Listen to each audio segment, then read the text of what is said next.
ತಂದೆಯೇ, ಅತ್ಯಂತ ಶ್ರೇಷ್ಠವಾದಂಥ ಪುಷ್ಪವಾದಂಥ ಪೂಜೆಯುಳ್ಳ ಗೌರವವುಳ್ಳ ಮಹಾನಮತಿ ಸ್ವಾಮಿ ಮಧ್ಯಾಹ್ನ ಸ್ವಾಮಿ ಕುಮಾರನು ನಮ್ಮ ಶ್ರೇಷ್ಠ ಮುಖಾಂತರ ಕರ್ತನೆ ನಾವು ನಿನಗೆ ಸ್ತೋತ್ರವನ್ನು ಕೊಂಡಾಟವನ್ನು ಆರಾಧನೆ ಕರ್ತನೆ ಪಾದ ಕಲ್ಪಿಸಿ ನಾವು ಕೊಂಡಾಡುತ್ತೇವೆ.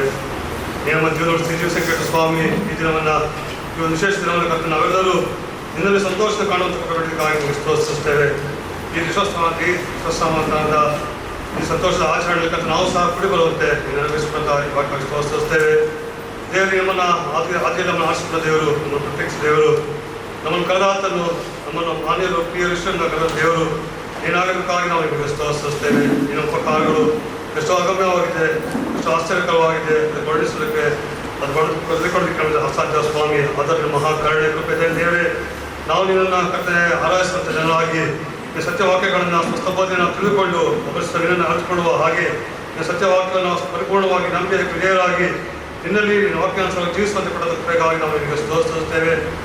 ದೇವರೇ, ಈ ದಿನವನ್ನು ಕರ್ತನೆ ನಾವು ಪ್ರಾಸ್ತ ಬಂದ ಹಾಗೆ ಈ ಒಂದು ಸಂತೋಷದ ದಿನವನ್ನು ಕರ್ತನೆ ನಾವು ನಿನ್ನಲ್ಲಿ ಕಾಣುವ ಹಾಗೆ ಈ 200 ವರ್ಷದ ಈ ಸಂತೋಷ ಆಚರಣೆ ನಾವು ನಿನ್ನಲ್ಲಿ ಸಂತೋಷ ಪಡುವ ಹಾಗೆ ಈ ಒಂದು ಕಾಲದಲ್ಲಿ ಕರ್ತನೆ ಇದನ್ನು ಆಲೋಚಿಸಿ ಉದ್ದೇಶಿಸಿ ದೇವರೇ ನಿನ್ನ ಚಿತ್ರದ ಕನಿಷ್ಠ ಪ್ರಕಾರ ಕರ್ತನೆ ಈ ಸಂಸ್ಥೆ ಮುಖಾಂತರ ಏರ್ಪಡಿಸಿದ ಎಲ್ಲ ಸಂಗತಿಗಳಿಗಾಗಿ ನಾವು ನಿಮಗೆ ಸ್ತೋತ್ರಿಸುತ್ತೇವೆ. ಹೀಗೆ ಈ ಮೈಸೂರು ಪ್ರಾಂತ್ಯದ ಅನೇಕ ಭಾಗಗಳಿಂದ ಕರ್ತನೆ ನಾವೆಲ್ಲರೂ ಒಟ್ಟಾಗಿ ಒಂದೇ ಮನಸ್ಸಿಂದ ಕೂಡಿ ಬಂದು ನೀನು ಸೃಷ್ಟಿಸುವ ಹಾಗೆ ಕೊಂಡಾಡುವ ಹಾಗೆ ಗಂಡದಿಂದ ಆರಿಸುವ ಹಾಗೆ ನೀನನ್ನು ಒದಗಿಸಿಕೊಡಿದ ಒಂದು ಶ್ರೇಷ್ಠವಾದಂಥ ಅತ್ಯಮೂಲ್ಯವಾದಂಥ ಒಂದು ಸತ್ಯವಾದ ಬೋಧನೆಯನ್ನು ನಾವು ಕೈಕೊಂಡು ಇದನ್ನು ಒಂದೇ ಮಕ್ಕಳಾಗಿ ನಾವು ಜೀವಿಸುವ ಬಗ್ಗೆ ಪಡೆದಕ್ಕಾಗಿ ನಾವು ನಿಮಗೆ ಸ್ತೋತ್ರಿಸುತ್ತೇವೆ.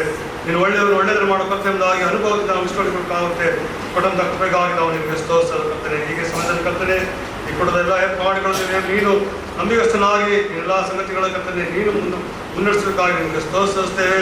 ಇಲ್ಲೇ ತರ ನಡೆಸಿಕೊಳ್ಳೋ ಎಲ್ಲ ಕಾರ್ಯಗಳಿಗಾಗಿ ನಾವು ಸ್ತೋತ್ರಿಸುತ್ತೇವೆ. ಈ ಸಮಯದಲ್ಲಿ ದಾಸರು ಸೇವಕರಾದ ನಾವು ಸ್ವಾಮಿ ನಾವು ಸಂದೇಶವನ್ನು ಹಂಚುವಾಗ ಕೃಪೆಯನ್ನು ಅನುಗ್ರಹಿಸಿಕೊಟ್ಟು ನಾನು ಬಲಪಡಿಸು ಸ್ವಾಮಿ. ಆ ವಾಕ್ಯಗಳು ನಮ್ಮೆಲ್ಲರಿಗೂ ಆದರಣೆ ಪ್ರೋತ್ಸಾಹ ಧೈರ್ಯ ಎಚ್ಚರಿಕೆ ಬಲವನ್ನು ಕೊಡುತ್ತಾ ನೀನು ಮಾಡದ ಸಂಗತಿಗಳು ದೇವರೇ ಹತ್ತಿರವಾಗಿರುವ ಸ್ವಾಮಿ. ಈ ದಿನವನ್ನು ಸ್ವಾಮಿ ನಾವು ನಿನ್ನಲ್ಲಿ ಕರ್ತನೆ ನಾವು ಕಂಡು ನಡೆಸಿದ್ದೀವಿ. ನಾವು ತಳವಾದ ಸ್ವಾಮಿ ಈ ಸಂತೋಷದಿಂದ ನಾವೆಲ್ಲರೂ ಕಾಣುವಂತೆ ಕೃಪೆಗಾಗಿ ನಾವು ನಿನಗೆ ಸ್ತೋತ್ರಿಸುತ್ತೇವೆ. ಈ ರೀತಿಯಾಗಿ ಕರ್ತನೆ ನಾವು ನಿನ್ನ ಬರುತ್ತನಾಗ ಕರ್ತನೆ ನಿನ್ನವರಾಗಿ ನಿನ್ನ ಮಕ್ಕಳಾಗಿ ನಿನ್ನಲ್ಲಿಯೂ ನಿನ್ನ ವಾಕ್ಯದಲ್ಲಿ ಅಳಗೊಂಡು ಕರ್ತನೆ ನಾವು ಬೇರೆಯವರು ಹೆಚ್ಚೆಚ್ಚಾಗಿ ಶ್ರೇಷ್ಠರಾಗಿ ಕರ್ತನೆ ಸ್ವತಂತ್ರರಾಗಿ ಪರಲೋಕದ ಬಾಯಲ್ಲಿ ನೋಡುತ್ತಾ ಕರ್ತನೆ ನಾವು ಜೀವಿಸುವಂತೆ ನಡೆಸು ಎಲ್ಲ ಕರ್ತನೆ ನಿರ್ವಹಿಸಲಿ ಕರ್ತನೆ ಕ್ರಿಸ್ತೇಸು ನಾಮದಲ್ಲಿ ಪ್ರಾರ್ಥನೆ ಭಾಗವಹಿಸಿ ಬೇಡಲು ತಂದೆಗೆ ಕೊಂಡಾಟವನ್ನು ನಾವು ಸಲ್ಲಿಸುವಂಥದ್ದಾಗಿರೋಣ. ಹೇಗೂ ಒಂದು ವಿಶೇಷವಾದಂಥ ದಿನ, ವಿಶೇಷವಾದಂಥ ಸಮಯ.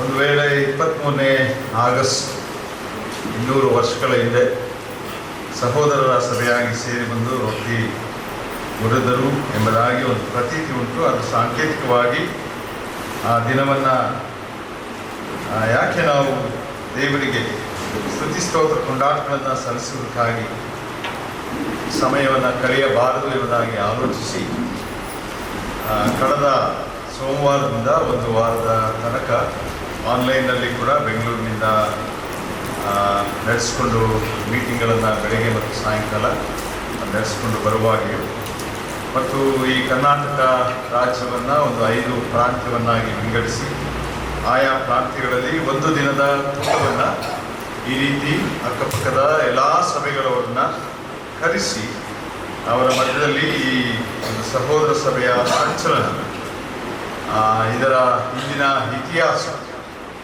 ಅದು ಯಾಕೆ ಬರಬೇಕಾಯಿತು, ಅದು ಬಂದ ನಂತರ ಈಗ ಇಲ್ಲಿ 200 ವರ್ಷಗಳ ತನಕ ಸಹೋದರ ಸಭೆಗಳು ಯಾವ ರೀತಿ ಅದನ್ನು ಒಂದು ವೇಳೆ ಕಾಪಾಡಿಕೊಂಡು ಬಂದಿವೆ ಅನ್ನುವಂಥ ವಿಷಯದಲ್ಲಿ ಆಲೋಚಿಸಿ ಮತ್ತು ವಿಶೇಷವಾಗಿ ತಂದೆಯಾದ ದೇವರ 200 ವರ್ಷಗಳ ನಂಬಿಗಸ್ತಿಕೆಯ ನಡೆಸುವಿಕೆ, ಅನೇಕ ವಿರೋಧಗಳು, ಅಡ್ಡಿಗಳು, ಹಿಂಸೆಗಳು ಬಂದಾಗ್ಯೂ ಕೂಡ ಸಭೆಗಳು ಮುಂದುವರಿಯುವ ಹಾಗೆ ದೇವರು ನಡೆಸಿದಂಥ ರೀತಿಗಾಗಿ ನಾವು ಆತನಿಗೆ ಸ್ತುತಿ ಸ್ತೋತ್ರ ಕೊಂಡಾಟಗಳನ್ನು ಸಲ್ಲಿಸಲಿಕ್ಕಾಗಿ ಈ ಸಮಯದಲ್ಲಿ ನಾವು ಸೇರಿ ಬಂದಂಥವರು ನಾವಾಗಿದ್ದೇವೆ. ಹೇಗೂ ಅದು ಇಂಗ್ಲಿಷ್ ಪದ ಸೆಲೆಬ್ರೇಷನ್ ಎಂಬುದಾಗಿ ಬರುವಂಥದ್ದಾಗಿದೆ. ಸಂಭ್ರಮಾಚರಣೆ ಎಂಬುದಾಗಿರುವಂತಹ ಕನ್ನಡ ಪದ. ಕೆಲವರಿಗೆ ಇಷ್ಟವಾಗದಂಥ ಪದ ಅದು ಸಹೋದರ ಸಭೆಗಳಲ್ಲಿ. ಹೇಗೂ ಇರಲಿ, ತಲಕಾಡು ಸಭೆಯ ಸೇವಕರಾದ ವಿಜಯ್ ಕುಮಾರ್ ಅವರು ಕೂಡ ಮೊನ್ನೆ ಮಾತಾಡುವಾಗ ಹೇಳ್ತಾ ಇದ್ರು, ಒಂದು ವೇಳೆ ಸಂಭ್ರಮಾಚರಣೆಯೋ ಅಥವಾ ಆತ್ಮ ಅವಲೋಕನವೋ ಇಲ್ಲ, ಒಂದು ರೀತಿಯಲ್ಲಿ ಹೇಳೋದಾದ್ರೆ ಅದು ಆತ್ಮ ಅವಲೋಕನ, ಇಂಟ್ರಾಸ್ಪೆಕ್ಷನ್. ನಮ್ಮನ್ನೇ ನಾವು ಅವಲೋಕಿಸಿಕೊಳ್ಳಬೇಕು, ನಮ್ಮ ಆತ್ಮಗಳಿಗೆ ನಾವು ಪ್ರಶ್ನೆಗಳನ್ನು ಮಾಡಿಕೊಳ್ಳಬೇಕು. ಈ ದಿನಮಾನಗಳಲ್ಲಿ ಸಹೋದರ ಸಭೆಗಳು ಯಾವ ಒಂದು ಕ್ರಿಸ್ತಿಯ ಯೇಸು ಕ್ರಿಸ್ತನ ಸತ್ಯವೇದದ ಮೌಲ್ಯತೆ, ಸಿದ್ಧಾಂತ, ತತ್ವಗಳ ಮೇಲೆ ನಾವು ವಾಕ್ಯಾನುಸಾರವಾಗಿ ಹಿಂದಿರುಗಿ ಬಂದಂಥವರಾಗಿದ್ದೇವೆ.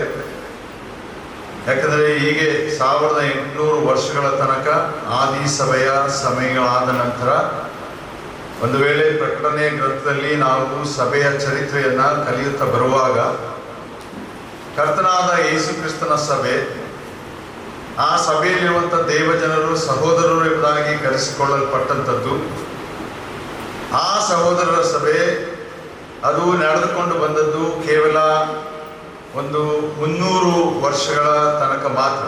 ಕ್ರಿಸ್ತಶಕ 300, 310, 320 ವರ್ಷಗಳ ತನಕ ಮಾತ್ರ.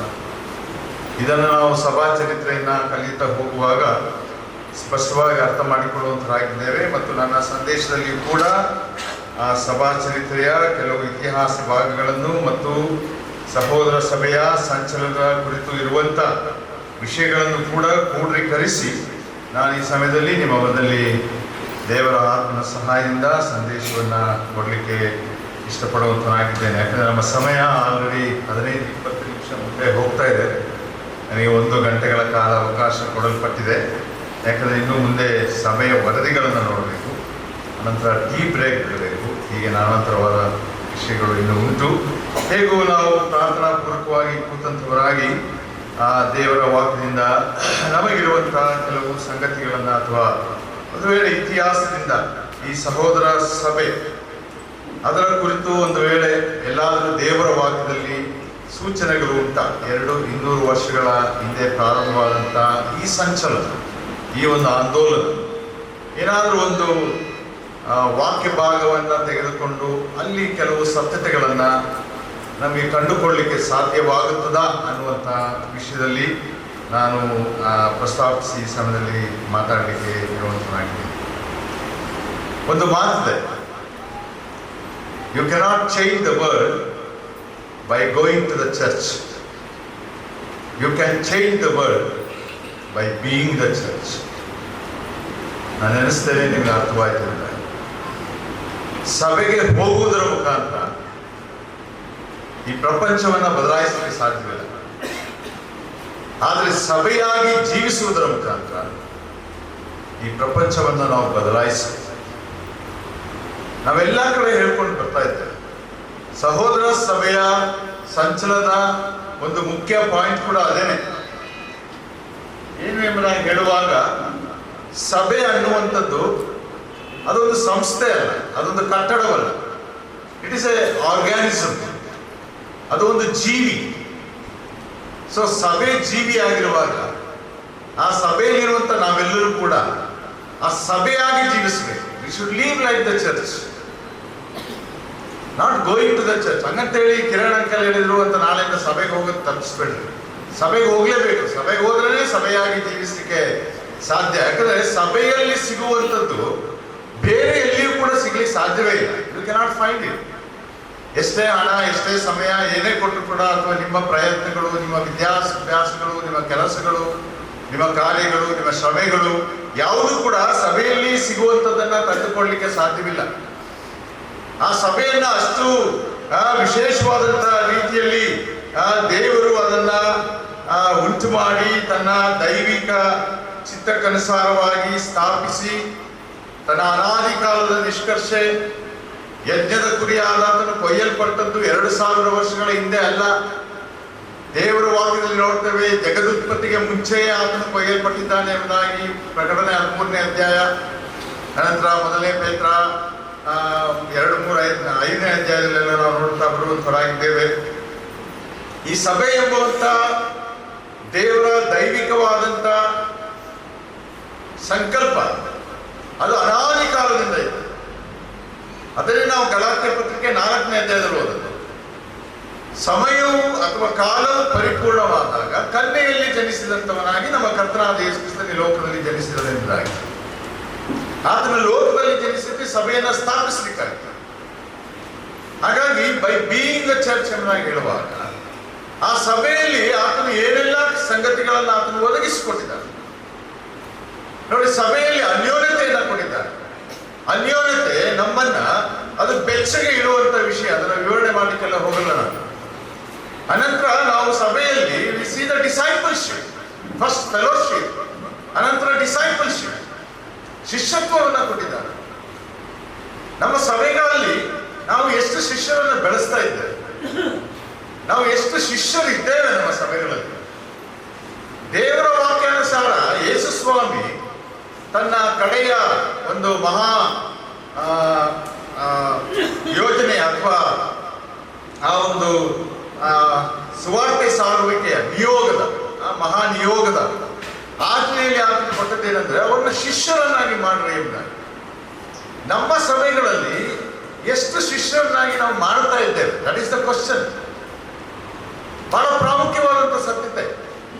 ಯಾವ ರೀತಿ ಅನ್ಯೋನ್ಯತೆ ನಮ್ಮನ್ನು ಬೆಚ್ಚಗೆ ಇಡುತ್ತದೋ, ಶಿಷ್ಯತ್ವ ಅನ್ನೋದು ನಮ್ಮನ್ನು ಆಳವಾಗಿ ಲೋಕದಲ್ಲಿ ನೆಲೆಗೂರುವ ಹಾಗೆ ಸಹಾಯ ಮಾಡುತ್ತದೆ. ಸೊ ಶಿಷ್ಯತ್ವವನ್ನು ಕೊಟ್ಟಿರುವಂತಹ ದೇವರು ಆ ಸಭೆಯಲ್ಲಿ ಎಷ್ಟು ವರ್ಷಿಪ್ ಆರಾಧನೆಯನ್ನ ಕೊಟ್ಟಿದ್ದಾರೆ. ಆರಾಧನೆಯನ್ನ ನಾವು ಮಾಡುವಾಗ ಭಯ ಭಕ್ತಿಯಿಂದ ಇಟ್ ವಿಲ್ ಮ್ಯಾಗ್ನಿಫೈ ಗಾಡ್, ದೇವರಿಗೆ ಮಹಿಮೆ ಪಡಿಸ್ತದೆ. ದೇವರನ್ನ ಘನಪಡಿಸುವಂತ ಸತತೆಯನ್ನು ಆರಾಧನೆಯಲ್ಲಿ ನಾವು ಕಾಣುವಂತವರಾಗಿದ್ದೇವೆ. It will make the church stronger. ಅದು ಸಭೆಯನ್ನ ಬಹಳ ಬಲಶಾಲಿಯಾಗಿ ಮಾಡುತ್ತದೆ ಅನ್ನುವಂತ ಸತತೆಯನ್ನು ನಾವು ನೋಡುತ್ತಾ ಬರುವಂತವರು ಕೂಡ ಆಗಿದ್ದೇವೆ ನೋಡಿ. ಆ ರೀತಿಯಲ್ಲಿ ಮುಂದೆ ಹೋಗುವಾಗ ಸಭೆಯೊಳಗೆ God has kept the ministry in the church. ದೇವರ ವಾಕ್ಯದ ಬೋಧನೆಯ ಸಮಯ ನಮ್ಮ ಸಭೆಗಳಲ್ಲಿ ಎಷ್ಟು ದೇವರ ವಾಕ್ಯದ ಬೋಧನೆಯನ್ನ ಮಾಡ್ತಾರೆ, ಎಷ್ಟು ಆಳವಾದ ಸತ್ಯತೆಗಳನ್ನ ನಮ್ಮ ಮಕ್ಕಳಿಗೆ, ಸಭೆಯ ಇಂಡಿಗೆ, ದೇವ ಜನರಿಗೆ ನಾವು ಕಲಿಸಿಕೊಡುವಂಥವರಾಗಿದ್ದೇವೆ.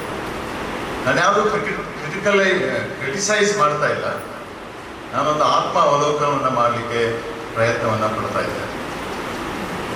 ನಾವೆಲ್ಲರೂ ಕೂಡ ಆ ವಿಷಯದಲ್ಲಿ ಚಿಂತಿಸುವಂಥವರು ಆಗಿರಬೇಕು.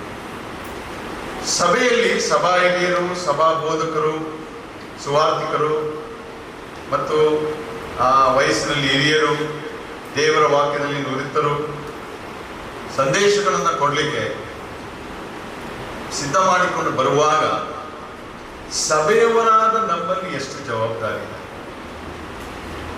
ಅದನ್ನ ಕೂತು ಕೇಳಿಸಿಕೊಳ್ಳುವಂತಹ ಜವಾಬ್ದಾರಿ. ನಾನು ಯಾವಾಗಲೂ ನನ್ನ ಸಂದೇಶಗಳಲ್ಲಿ ಹೇಳ್ತಾ ಇರ್ತೇನೆ, ನಮ್ಮ ಸಭೆಗಳಲ್ಲಿ ಸಾಧಾರಣವಾಗಿ ಮೊದಲು ಆರಾಧನೆ ಆಗ್ತದೆ. ಆರಾಧನೆ ಆಗುವಾಗ ಇಡೀ ಸಭೆ ಆಲಯ ತುಂಬಿ ಬಂದಿರುವಂಥದ್ದಾಗಿರ್ತದೆ, ಸಂತೋಷ. ಆದರೆ ಆರಾಧನೆ ಆದ ನಂತರ ಎರಡನೇ ಮಿನಿಸ್ಟ್ರಿ ಎಂಬುದಾಗಿ ಹೇಳುವಾಗ ಅದು ವರ್ಡ್ ಮಿನಿಸ್ಟ್ರಿ, ದೇವರ ವಾಕ್ಯದ ಸಂದೇಶ. ನನ್ನ ಒಂದು ಅನುಭವ ಏನೆಂಬುದಾಗಿ ಹೇಳುವಾಗ, ಆರಾಧನೆ ಆದ ನಂತರ, ಕಾಣಿಕೆಯಲ್ಲಿ ಎತ್ತಲ್ಪಟ್ಟ ನಂತರ, ಪ್ರಾರ್ಥನೆ ಆದ ನಂತರ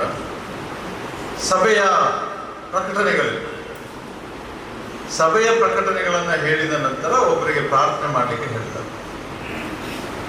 ಆ ಪ್ರಾರ್ಥನೆ ಮಾಡಲಿಕ್ಕೆ ಅವರು ನಿಂತು ಪ್ರಾರ್ಥಿಸುವಾಗ, ಎಲ್ಲರೂ ಕಣ್ಣು ಮುಚ್ಚುವಾಗ, ಕಣ್ಣು ಬಿಡುವಷ್ಟರೊಳಗೆ ಎರಡನೇ ಸಂದೇಶಕ್ಕೆ ಹೋಗುವಂತ ಮೊದಲು more than 50% will vacate their places. ಎಷ್ಟು ದುಃಖಕರವಾದ ಸಂಗತಿ. ಒಂದು ವೇಳೆ 200 ವರ್ಷಗಳ ಹಿಂದೆ ಆ 4 ಯವನಸ್ಥರು ಮತ್ತು ಅವರ ಜೊತೆಯಲ್ಲಿ ಅನೇಕರು ತ್ಯಾಗ ಜೀವಿಗಳಾಗಿ ಅವ್ರ ವಾಕ್ಯಗಳನ್ನ ಕಲಿತು ಅಲ್ಲಿ ಅವರು ಸಂಕ್ಷಿಪ್ತವಾಗಿ ಮಾತಾಡ್ತಿದ್ರೆ ಸಮಯವಿಲ್ಲ. ಒಂದು ವೇಳೆ ಅದರ the rediscoveries made by the brother assemblies, ನಾನು ಅದನ್ನ ಹೊಗಳ್ಕೊಳ್ಳೋಕೆ ಹೇಳ್ತಿಲ್ಲ, ಎಷ್ಟು ಜನಕ್ಕೆ ಜೀವಜಲ ಬರ್ತದೋ ಗೊತ್ತಿಲ್ಲ. ನಾನು ಎಡಿಟರ್ಸ್ ಕಾಲಮಲ್ಲಿ ಸಮುದ್ರ ಸಂಚಲನದ ಇತಿಹಾಸವನ್ನು 2 ಹಂತವಾಗಿ ಬರ್ತಿದ್ದೇನೆ. ಆಗಸ್ಟ್ ತಿಂಗಳಲ್ಲಿ ಅರ್ಧ ಬಂದಿದೆ, ಇನ್ನು ಸೆಪ್ಟೆಂಬರ್ ತಿಂಗಳಲ್ಲಿ ಇನ್ನು ಅರ್ಧ ಬರ್ತದೆ. ಅದನ್ನು ತೆಗೆದು ಹೋದ್ರಿ. ಎಂಥ ಬದಲಾವಣೆಗಳನ್ನು ಈ ಸಹೋದರ ಸಂಚಲನದ ಮುಖಾಂತರ ನಮ್ಮ ಸಹೋದರ ಸಭೆಗಳಿಗೆ ಕೊಡಲ್ಪಟ್ಟವು. ಅನಂತರ what are the things ರೀಡಿಸ್ಕವರ್ಡ್ which were hidden during the dark age. ಆ ಒಂದು ಕತ್ತಲೆಯ ಯುಗದಲ್ಲಿ ಅದನ್ನು ಮರೆಯಾಗಿ ಮಾಡಲ್ಪಟ್ಟಂತ ಅನೇಕ ಸತ್ಯವೇದದ ಡಾಕ್ಟ್ರಿನಲ್ ಟ್ರೂತ್ಸ್, ಸ್ವಸ್ಥ ಬೋಧನೆಯ ಸತ್ಯತೆಗಳು. ಅದರಲ್ಲಿ ಬಹಳ ಪ್ರಾಮುಖ್ಯವಾಗಿ 3 ಸತ್ಯತೆಗಳನ್ನು ನಾವು ನೋಡ್ತೇವೆ. ಒಂದು ಎಕ್ಲಿಸಿಯಾಲಜಿ, ಅಂದರೆ the doctrine of the church, ಸಭೆಯ ಕುರಿತಿರುವಂತಹ ಬೋಧನೆ. ಎರಡನೆಯದು ನಿಮೆಟಾಲಜಿ, ಅಂದರೆ ಪರಿಶುದ್ಧಾತ್ಮನ ಕುರಿತಿರುವಂತಹ ಬೋಧನೆ.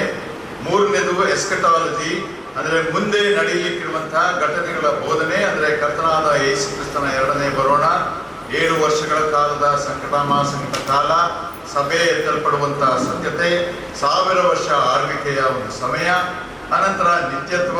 ಈ ಎಲ್ಲಾ ವಿಷಯಗಳನ್ನ ಮರುಶೋಧಿಸಿ ನಮ್ಮ ಗಮನಕ್ಕೆ ತಂದುಕೊಟ್ಟಂತವರೇ 200 ವರ್ಷಗಳ ಹಿಂದೆ ಆ ಸಹೋದರ ಸಭೆಯ ಸಂಚಲನದ ಮುಖಾಂತರ. ಈಗ ನಮ್ಮ ಆತ್ಮ ಅವಲೋಕನದ ಸತ್ಯತೆ ಏನಂದ್ರೆ, ವಿಷಯವೇನೆಂದ್ರೆ, ಇವುಗಳನ್ನು ನಾವೆಷ್ಟು ನಮ್ಮ ಸಭೆಗಳಲ್ಲಿ ಕಲಿಸಿಕೊಡ್ತಾ ಇದ್ದೇವೆ. ನಮ್ಮ ಕರ್ನಾಟಕ ರಾಜ್ಯದಲ್ಲಿ ಅನೇಕ ಸತ್ಯವೇದ ಅಧ್ಯಯನವನ್ನ ಮಾಡುವಂತ ಕಾಲೇಜುಗಳುಂಟು. ದೇವರ ನಾಮಕ್ಕೆ ಸ್ತೋತ್ರ. ಅದಕ್ಕೂ ಮುಂಚೆ ನಮ್ಮ ಸಭೆಗಳು ಆ ಕಾಲೇಜಿಗೆ ಕಲಿಸುವಂತ ಆ ಮಕ್ಕಳಿಗೆ ನಮ್ಮ ಸಭೆಗಳಲ್ಲಿ ಕಲಿಸಿ ಅವರನ್ನು ಕಲಿಸಿಕೊಡ್ತಾ ಇದ್ದೇವೆ ಅನ್ನೋದೇ ಪ್ರಶ್ನೆ. ಅದನ್ನ ಮಾಡಬೇಕೆಂಬುದಾಗಿ ಆ ಅನೇಕ ಯವನಸ್ಥರು ಆ ಸಮಯಗಳಲ್ಲಿ ಅದನ್ನ ಸ್ಥಾಪಿಸಿ, ಪ್ರಾರಂಭಿಸಿ, ಮತ್ತೆ ಪುನರಾವರ್ತಿಸಿ ತಂದಂತ ಸಂಗತಿಗಳು ಎಂಬುದಾಗಿ ನಾವು ನೋಡ್ತಾ ಬರ್ತೇವೆ.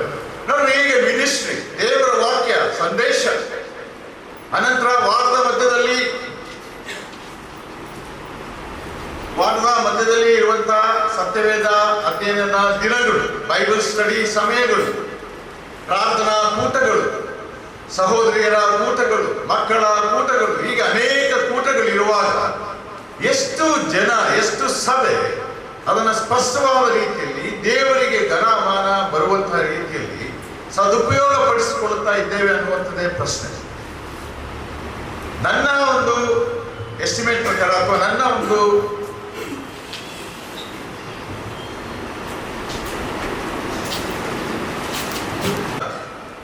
ನಾನೀಗ ಹೇಳ್ತೀನಿ ಎಂಬುದಾಗಿ ಬೇಜಾರು ಮಾಡಬೇಡ್ರಿ.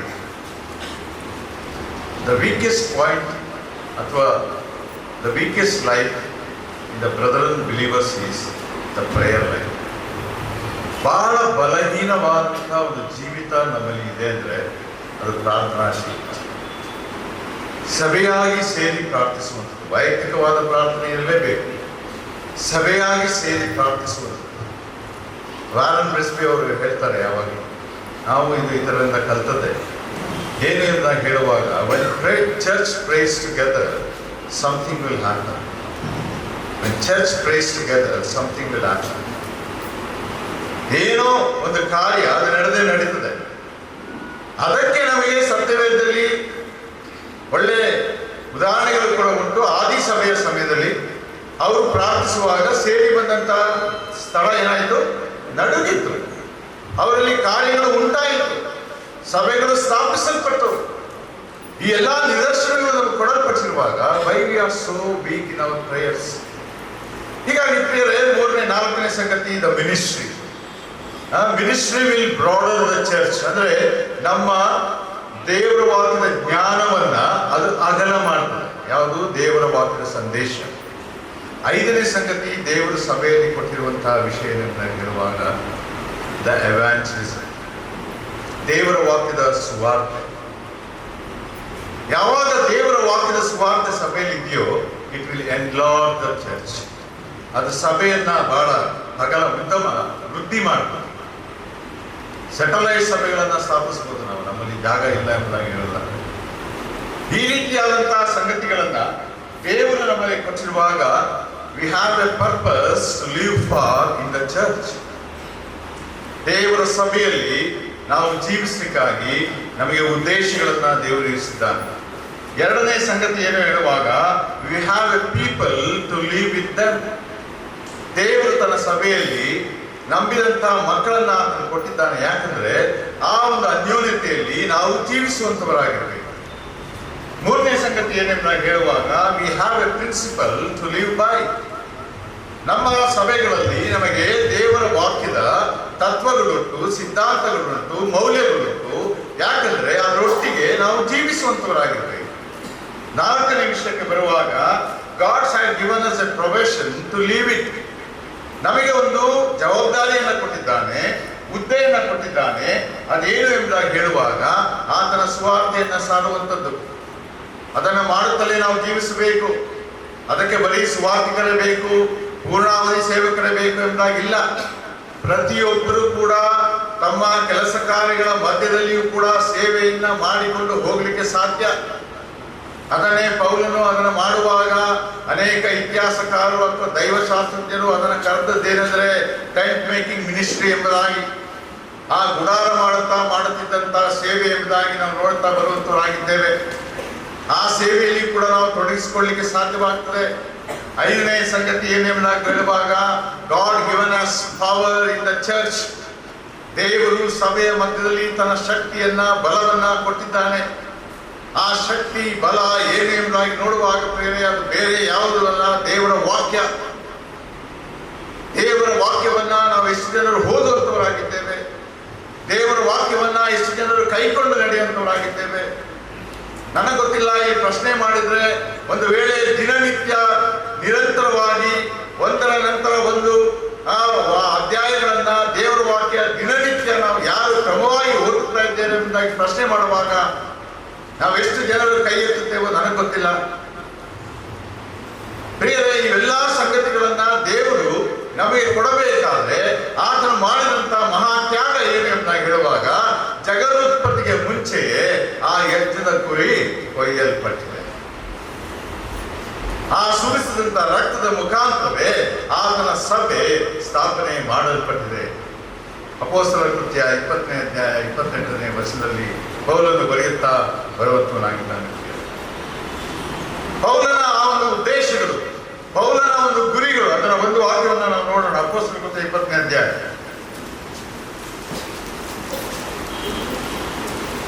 ಅಪೊಸ್ತಲರ ಕೃತ್ಯ 20ನೇ ಅಧ್ಯಾಯ ಹೇಳುತ್ತೇನೆ, ನಿಮ್ಮಲ್ಲಿ ಯಾರಾದರೂ ನಾಶವಾದರೆ ಅದು ನನ್ನ ದೋಷವಲ್ಲ, ಯಾಕೆಂದರೆ ಒಂದನ್ನು ಮರೆ ಮಾಡದೆ ದೇವರ ಸಂಕಲ್ಪವನ್ನೆಲ್ಲ ನಿಮಗೆ ತಿಳಿಸಿದನು ಎಂಬುದಾಗಿ. This is the responsibility of the churches. ದೇವರ ಸಂಕಲ್ಪವನ್ನೆಲ್ಲ ತಿಳಿಸಿಕೊಡುವಂತ ಜವಾಬ್ದಾರಿ ಅದು ಸಭೆಗೆ ಉಂಟು.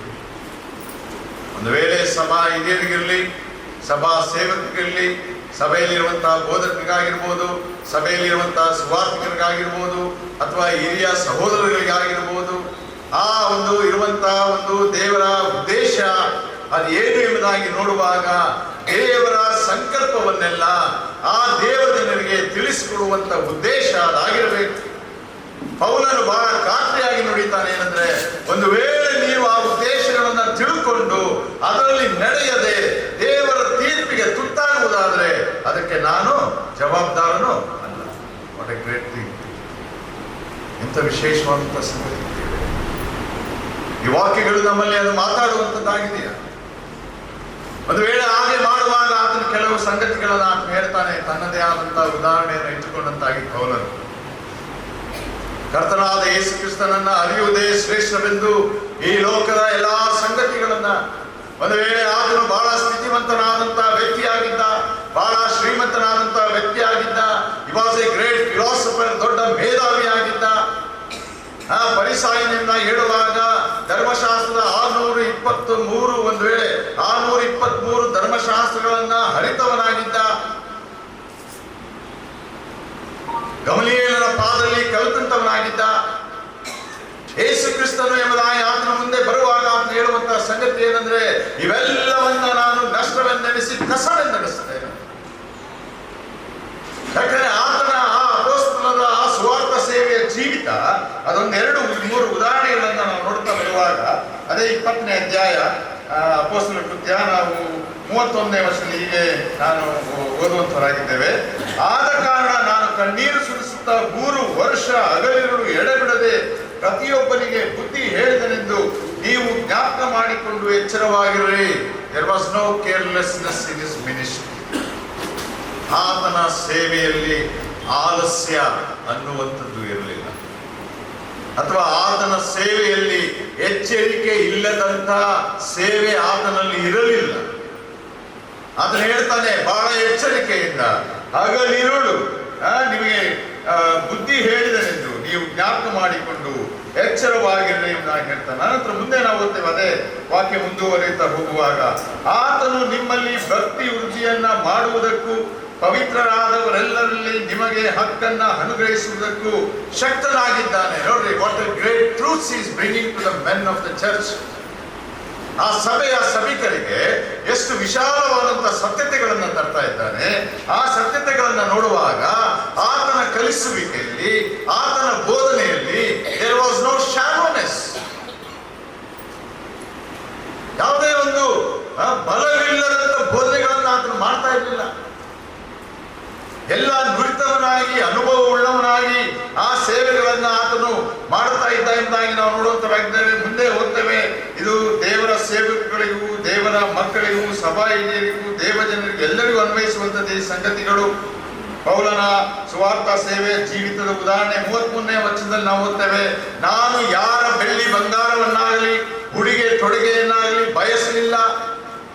ಪ್ರಿಯರೇ, ದೇವ ಸೇವಕರಲ್ಲಿ, ದೇವ ಭಕ್ತರಲ್ಲಿ, ದೇವ ಮಕ್ಕಳಲ್ಲಿ, ಸಭಾ ಹಿರಿಯರಲ್ಲಿ there should not be any covetousness. ಯಾವುದೇ ತರವಾದಂತ ದುರಾಸೆ ನಮ್ಮ ಮಧ್ಯಗಳಲ್ಲಿ ಇರುವಂತದ್ದಾಗಿರಬಾರದು. ದುರಾಸೆ ಅಂತ ಹೇಳುವಾಗ ಬೇರೆಯವರ ಆಸ್ತಿಗಳ ಮೇಲೆ ಕಣ್ಣಿಡುವುದಾಗಿದ್ದರೂ ಕೂಡ ಕರ್ತನಿಗೆ ಸಮಯ ಕೊಡುವುದನ್ನ, ಕರ್ತನ ಸಮಯವನ್ನ ನಾವು ಪಡೆದುಕೊಳ್ಳುವಂಥದ್ದೇ covetousness. Robbing the time of God is the covetousness in our life.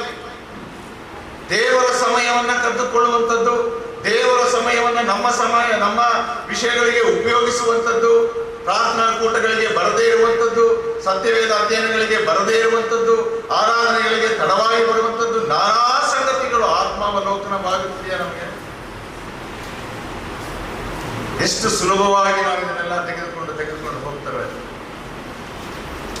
Anthony ನಾರಿಸ್ grouse ಅವರ ಜೀವನ ಚರಿತ್ರೆ ಬಯೋಗ್ರಫಿ ನೀವು ಸಿಕ್ಕಿದ್ರೆ ಹೋದ್ರೆ, ಅವರು ಬಾಗ್ದಾದಲ್ಲಿ ಹೋದಂತಹ ಒಂದು ಪರಿಸ್ಥಿತಿಗಳು, ಹೆಂಡತಿಯನ್ನ, ಸಣ್ಣ ಹೆಣ್ಣು ಮಗುವನ್ನ ಕಳ್ಕೊಂಡರೂ ಕೂಡ you will not return to England, you will come to India. ಅವರು ಇಂಗ್ಲೆಂಡ್ ದೇಶಕ್ಕೆ ವಾಪಸ್ ಹೋಗಲಿಲ್ಲ, ಅವರು ಭಾರತ ದೇಶಕ್ಕೆ ಬರುವಾಗ ತನ್ನ 2 ಗಂಡು ಮಕ್ಕಳನ್ನ ಬಾಗ್ದಾದ್ ದೇಶದಲ್ಲಿ ಬಿಟ್ಟರು. ಆ ಗಂಡು ಮಕ್ಕಳು ಬಾಗ್ದಾದ್ ದೇಶದಲ್ಲಿ ಕಲೀಲಿಕ್ಕಾಗಿ, ಓದಲಿಕ್ಕಾಗಿ ಬಿಟ್ಟರು. ಅವರ ಸೇವಾ ಕ್ಷೇತ್ರವನ್ನು ಅವರ ಕೈಗೆ ಒಪ್ಪಿಸಿ ಇವರು ಭಾರತಕ್ಕೆ ಒಂದು ವರ್ಷವಿದ್ದು ವಾಪಸ್ ಹೋದಂಥವರು 1836ನೇ ಇಸ್ವಿಯಲ್ಲಿ ಮತ್ತೆ ಆಂಧ್ರ ಪ್ರದೇಶದ ಆ ಡೆಲ್ಟಾ, ಗೋದಾವರಿ ಡೆಲ್ಟಾ ಪ್ರಾಂತ್ಯಕ್ಕೆ ಬರುವಾಗ ಆ 2 ಗಂಡು ಮಕ್ಕಳು ವಾಪಸ್ ಬಂದು ಇವರನ್ನು ಸೇರಿಕೊಂಡು ಆ ಇಡೀ ಕುಟುಂಬ ಸೇವೆಯನ್ನು ಮುಂದುವರಿಸುವಂಥದ್ದು. ಆ ಸೇವೆಯಲ್ಲಿ ಅವರ ಹೆಂಡತಿಯ ಪಾತ್ರ, ಆಕೆಯ ತ್ಯಾಗ. ಆಕೆ ಹೇಳ್ತಾಳೆ, ಕರ್ತನ ಸೇವೆಗೆ ನಾವು ಹೋಗ್ತೀವಿ ಅಂತ ಹೇಳಿ, first let us give everything what we earn from your dentist job. ನೀನು ದಂತ ವೈದ್ಯನಾಗಿ ದುಡಿಯುವಂಥ ಎಲ್ಲ ಹಣವನ್ನು ನಾವು ಮೊದಲು ಯಾರು ಕೊಡೋಣ? ದೇವರಿಗೆ. ಪ್ರಿಯರೇ, ಇದೆಲ್ಲ ತ್ಯಾಗ. ಇದನ್ನೆಲ್ಲ ನಾವು ಮನನ ಮಾಡ್ತಾ ಇದ್ದೇವೆ, ದೇವರಿಗೆ ಸ್ತೋತ್ರ ಸಲ್ಲಿಸ್ತಾ ಇದ್ದೇವೆ. ಆ ಭಕ್ತರಿಗಾಗಿ, ಆ ಯೌವನಸ್ಥರಿಗಾಗಿ ದೇವರಿಗೆ ಸ್ತೋತ್ರ ಸಲ್ಲಿಸ್ತಾ ಇದ್ದೇವೆ. ಅಂತ ಸ್ತೋತ್ರ ಸಲ್ಲಿಸುವಂತ ಆ ಒಂದು ಸದಾವಕಾಶವನ್ನ ನಮ್ಮ ಸಭೆಗಳಲ್ಲಿ ಆತನ ಮಕ್ಕಳಾದ ನಾವು ವಾಕ್ಯಾನುಸಾರವಾಗಿ ಜೀವಿಸಿ ಸ್ತೋತ್ರ ಸಲ್ಲಿಸುವಂತ ಆ ಸದಾವಕಾಶವನ್ನು ನಾವು ಪಡ್ಕೊಂಡಿದ್ದೇವೆ. ಇಲ್ಲದೆ ಹೋದರೆ ಪಡ್ಕೊಳ್ಬೇಕು. ಅನಂತರ ಪೌಲ ಹೇಳ್ತಾನೆ, ಮುಂದೆ ಹೋಗೋಣ. ಪೌಲ ಹೇಳುವಾಗ ಹೇಳ್ತಾನೆ, 34ನೇ ವಚನ, 20ನೇ ಅಧ್ಯಾಯ ಅಪೊಸ್ತಲರ ಕೃತ್ಯ, ಈ ಕೈಗಳೇ ಕೆಲಸ ಮಾಡಿ ನನ್ನ ಕೊರತೆಗಳನ್ನ, ನನ್ನ ಜೊತೆಯಲ್ಲಿರುವವರ ಕೊರತೆಗಳನ್ನ ನೀಗಿಸಿತು. There was no laziness in his ministry. ಅವನ ಸೇವೆಯಲ್ಲಿ ಯಾವ ಸೋಮಾರಿತನವಿರಲಿಲ್ಲ. ನಾನು ಬಹಳ ಹಿಂದೆ ಯೌವನಸ್ಥನಾಗಿದ್ದಾಗ, ಸಣ್ಣ ಮಕ್ಕಳಿದ್ದಾಗ ಸಮಯಕ್ಕೆ ಸರಿಯಾಗಿ ಆರಾಧನೆಗೆ ಹೋಗ್ತಾ ಇದೆ. ಯಾಕಂದ್ರೆ KP ಜಾರ್ಜ್ ಅಂಕಲ್ ಬಿಡ್ತಾ ಇರಲಿಲ್ಲ. ಅವ್ರು ನಮ್ಮನ್ನು ಬಹಳ ಮಕ್ಕಳಾಗಿ ನಮ್ಮನ್ನು ನೋಡ್ಕೊಳ್ಳೋದು, ಎಚ್ಚರಿಸಿದ್ರು. ಆದರೆ ಕಡೆಗೆ ಬೆಳೆಯುತ್ತಾ ಬರುವಾಗ ನಾವು ತಡವಾಗಿ ಹೋಗ್ತಾ ಇದ್ದೇವೆ ಸಭೆಗೆ. ತಡ ಮಾಡುವಂಥದ್ದು, ತಡವಾಗಿ ಹೋಗುವಂಥದ್ದು ನಮ್ಮಲ್ಲೂ ಇತ್ತು. ಅದಕ್ಕೆ ನನ್ನಲ್ಲಿದ್ದಂಥ ಕಾರಣ ಏನಂದ್ರೆ, ಅದು ಇವತ್ತು ಎಲ್ಲರಲ್ಲೂ ಅದೇ ಕಾರಣ ಅನಿಸ್ತದೆ. ಒಂದು ವೇಳೆ ನಮ್ಮ ಸಭೆಗಳಲ್ಲಿ ಆರಾಧನೆಗೆ ಸಮಯಕ್ಕೆ ಬರಲಿಲ್ಲ ಎಂಬುದಕ್ಕಿರುವಂಥ ಕಾರಣ, ಬಹಳ ಪ್ರಾಮುಖ್ಯವಾದ ಕಾರಣವೇನೆಂದ್ರೆ ಲೇಸಿನೆಸ್, ಸೋಮಾರಿತನ. ಬೆಳಗ್ಗೆ ತಡವಾಗಿ ಹೇಳುವಂಥದ್ದು, ಭಾನುವಾರ ತಡವಾಗಿ ಹೇಳುವಂಥದ್ದು. But there was no laziness in his ministry. ಆತನ ಸೇವೆಯಲ್ಲಿ ನೋಡಿ ಯಾವುದೇ ತರವಾದ ಸೋಮಾರಿತನವಿರಲಿಲ್ಲ ಎಂಬುದಾಗಿ ನೋಡ್ತೇವೆ. ಕಡೆದಾಗಿ ಅವನು ಹೇಳ್ತಾನೆ 35ನೇ ವರ್ಷದ ಕಡೆಯ ಭಾಗ, ಮತ್ತು ತೆಗೆದುಕೊಳ್ಳುವುದಕ್ಕಿಂತ ಕೊಡುವುದೇ ಹೆಚ್ಚಿನ ಭಾಗ್ಯವೆಂದು ಕರ್ತನಾದ ಯೇಸು ತಾನೇ ಹೇಳಿದ ಮಾತನ್ನ ನೆನಪಿನಲ್ಲಿ ಇಟ್ಟುಕೊಂಡಿರಬೇಕು ಅಂದನು ಹೇಳ್ತಾನೆ.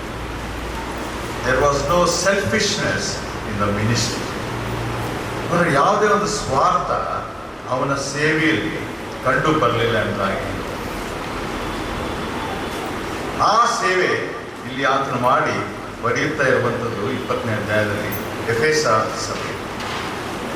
ಈ ಎಫೆಸ ಸಭೆಯನ್ನ ಆಧಾರ ಮಾಡಿಕೊಂಡು ಸ್ವಲ್ಪ ಚರಿತ್ರೆಗೆ ಬರುತ್ತಾ ಹೋಗುವುದಾದರೆ, ನಾವು ಪ್ರಕಟಣೆ ಗ್ರಂಥ 2ನೇ ಅಧ್ಯಾಯ 1ನೇ ವರ್ಷದಿಂದ ನಾವು ಹೋಗ್ತೇವೆ. ಹೀಗೆ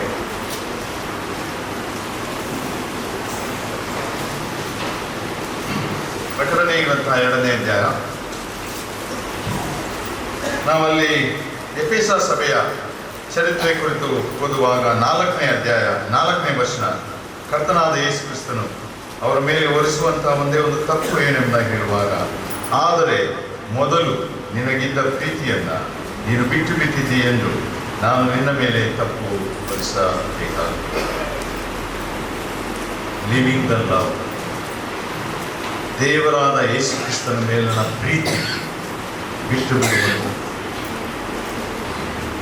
ಪ್ರೀತಿ ಕಮ್ಮಿ ಆಗುವುದು ಬೇರೆ, ಪ್ರೀತಿ ಬಿಟ್ಟೇ ಬಿಡೋದು, ಟೂ ಡಿಫ್ರೆಂಟ್ ಥಿಂಗ್ಸ್. ಇದನ್ನು ನಾವು ಆಲೋಚಿಸಬೇಕು.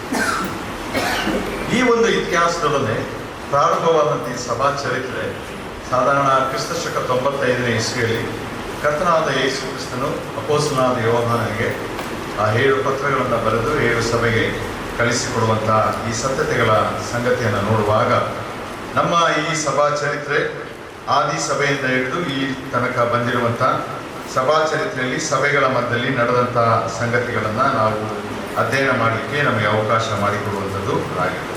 ಸ್ವಲ್ಪ ಸಮಯ ಅದನ್ನು ನೋಡಿ ನಾವು ಮುಂದೆ ಹೋಗುವಂಥದ್ದು ಮಾಡಿಕೊಳ್ಳೋಣ. ನಾವು 3ನೇ ಅಧ್ಯಾಯದಲ್ಲಿ ಬರುವಾಗ ಇಲ್ಲಿ ಒಂದು ಸಭೆಯನ್ನು ನಾವು ನೋಡ್ತಾ ಬರ್ತೇವೆ. ಅದು ಸಾರ್ದೀಸಿನಲ್ಲಿರುವಂತಹ ಸಭೆ. ಇದು 5ನೇ ಸಭೆ. 5ನೇ ಸಭೆಗೆ ಕರ್ತನಾದ ಯೇಸು ಕ್ರಿಸ್ತನು ಬರೆಯುವಂಥ ಪತ್ರ.